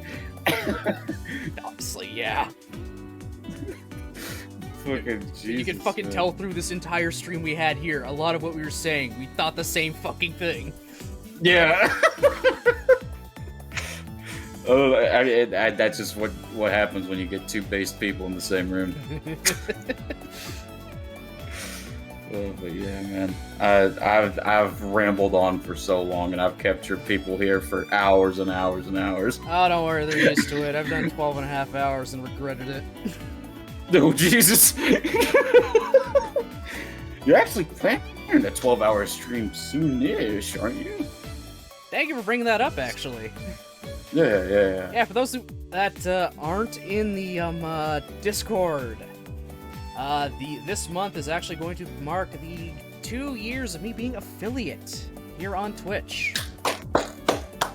Let's so go. I am planning to do something to celebrate that. I'm not going to do a subathon like I did last year, just because I can't really think of any good like incentives like the wheel I did last time. But I am going to try and do something. The plan is to probably Mochi try to X do... Baron fan art is the 200 sub goal.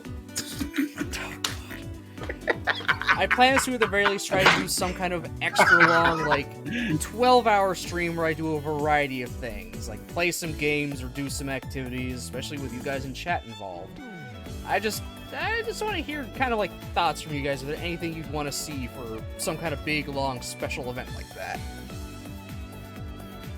I don't know. I just think seeing you. Honestly, you're just entertaining when you play anything. You have like very like specific commentary, and I could tell. Like, the thing is, like, I can tell when somebody likes what they're doing and they're actually like putting thought into what they say. And I think that's what like initially drew me to you. Like, I can tell. Like, when you talk about like mechs and like Power Rangers or Kamen Rider, I could tell that you like love this stuff. And I don't know, just seeing people talk about something they love is so awesome. I don't know what it is.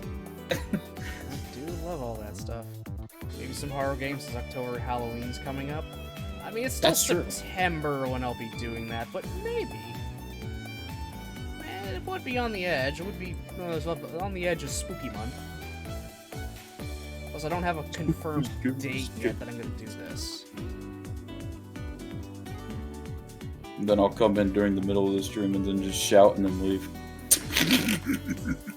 I mean, my kind of plan is for my friends that I know are also streamers, I will just be sitting in my PC the whole time, and if anyone wanted to like kind of just jump in during that 12-hour to talk or whatever, it's like, yeah. So I can't come in and just scream like a banshee and then leave? Yeah, if you really wanted to. Farrah's ears are gonna be like, oh my god. It's like, that's just Mochi making his bear call.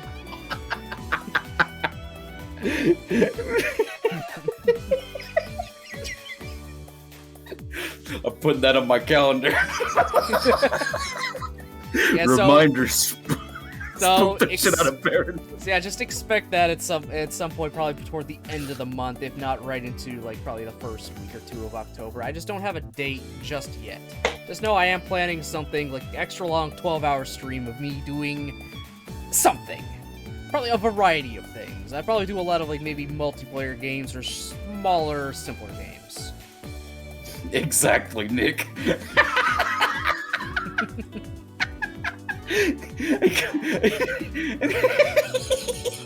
I come in and I shout, Machina! Oh my god. So yeah, expect that coming. Expect that to come up soon. Anytime Baron starts streaming, you better turn in because you know it's about to be lit AF.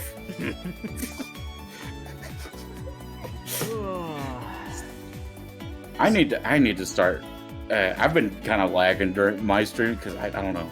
My anxiety's been getting really bad to me, man. Jesus. Hey man, you I need gotta to take get care of back on that yourself grind. before you worry about this stuff.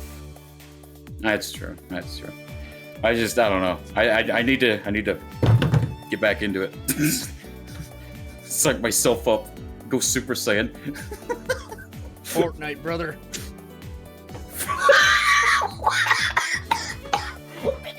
That was so random. Hey man, nothing will get you more pumped than going for that victory royale. I'm not kidding. True. I don't know why. I just didn't expect you to go Fortnite, brother.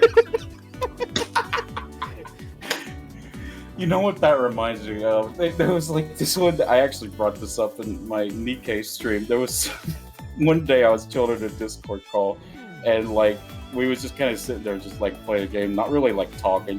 Like it's one of those calls, just kind of like chill calls. Yeah. Someone comes back to the bike and they go, "Happy birthday, Hudson and Mika."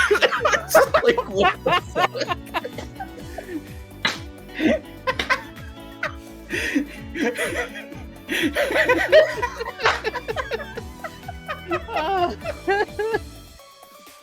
I don't even think it was their birthday.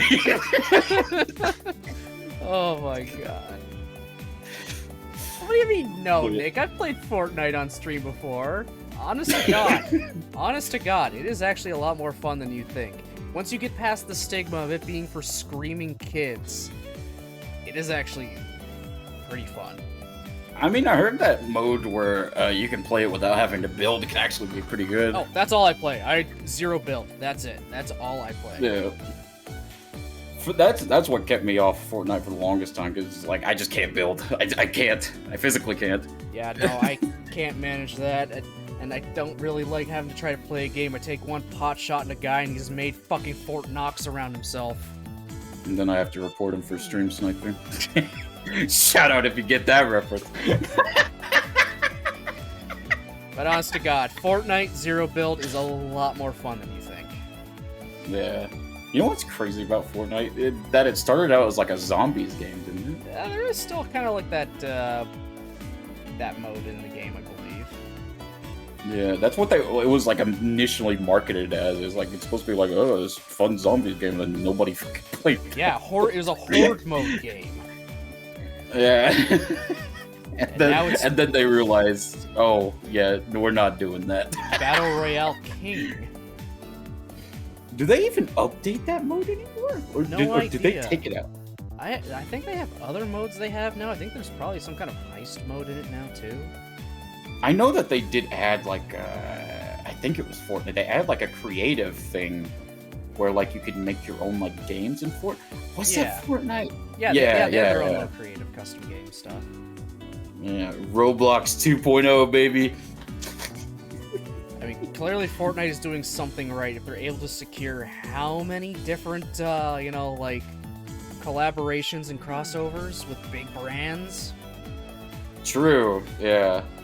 That's Star Wars multiple times, Marvel a fuck ton, like, Dragon fucking Ball Z, Attack on Titan. I think they literally are in the middle of a One Piece one right now. Yeah, I saw that. They had the preview of the Thousand Sunny, the ship, I think.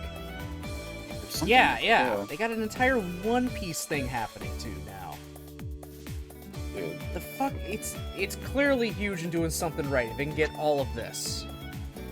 I like how people thought that like Fortnite like died off when it's like it's just people just don't talk about it as much. It's still making like an obscene amount of money. Don't listen. Don't you mistake that. Yeah, it is doing incredibly well. Yeah. But anywho, I better get off here and start brushing my teeth, start flossing. Trying Yeah. to do better about that. Yeah, I gotta Also, get prepped up for bed too. yeah, it's getting about that time. The old white dude sleeping time. Oh, shit. The witching hour. Yeah, get it. I'm an old white dude. Deal with it. Hey, I am too. Do you have gray hairs on your beard, sir? Not yet. I do. Not yet. They're all localized to one one day. side of my fucking face. But one day, man. If I don't shave this shit, it is very, very noticeable. We should raid Fairy if you don't mind. Oh. Or Bunny's Bunny. Bunny's, Yeah, she on? she just started going live. Oh, shit. All right. I got your raid message for you. Don't worry. Oh my god. Listen, I make the best raid messages. They're totally not all the same thing with slight differences. Alright, there you go. That's gonna be the raid message, boys. You heard the bear. Holy, how many models does Bunny have? My goodness. Every time I kind of look into her stream, she's got a different model going on. A friend of hers, Gemmo, made that. Gemmo's actually really sweet. She made the model for me too, the one that I debuted. Okay, okay. Yeah, Gemmo's actually a very sweet person. Yeah, it just seems Shout like, out to yeah, it her. just seems like every time I go in, Bunny has some different new models. Like, holy hell. She has like a couple. I think like 3. Huh. I think. I don't know. Right now, she's got like a bikini thing going on with 2 swords at her side. Yeah. She's strapped. She's ready. I won't fuck with her. Like, damn, I'm She'll cut your head off. Or some shit. yeah, I'm not gonna cross her. But anywho. Yeah. I'm not gonna switch to my other just chatting stream. Tomorrow, guys, stream is more G Generation Genesis, and then we'll do Digimon watch along in the Discord at night. That's all it's gonna be. So thanks again, Mochi, for coming on here and talking with me for like 3.5 hours about Grisaia. Hey, thank you for having me, man. This was a blast. And like Mochi said, we are going to be raiding Bunny, Sinister Fairy. So copy that wonderful, super creative raid message that he made. And we will use that. I put time and effort in that. Use it, everybody. Use it. So, again, thanks everybody for watching, commenting, lurking, following. Appreciate it very, very much. Hope everyone has themselves a great rest of their night. Let's now go send some love off to Bunny. So, Bye, guys. later. Bye.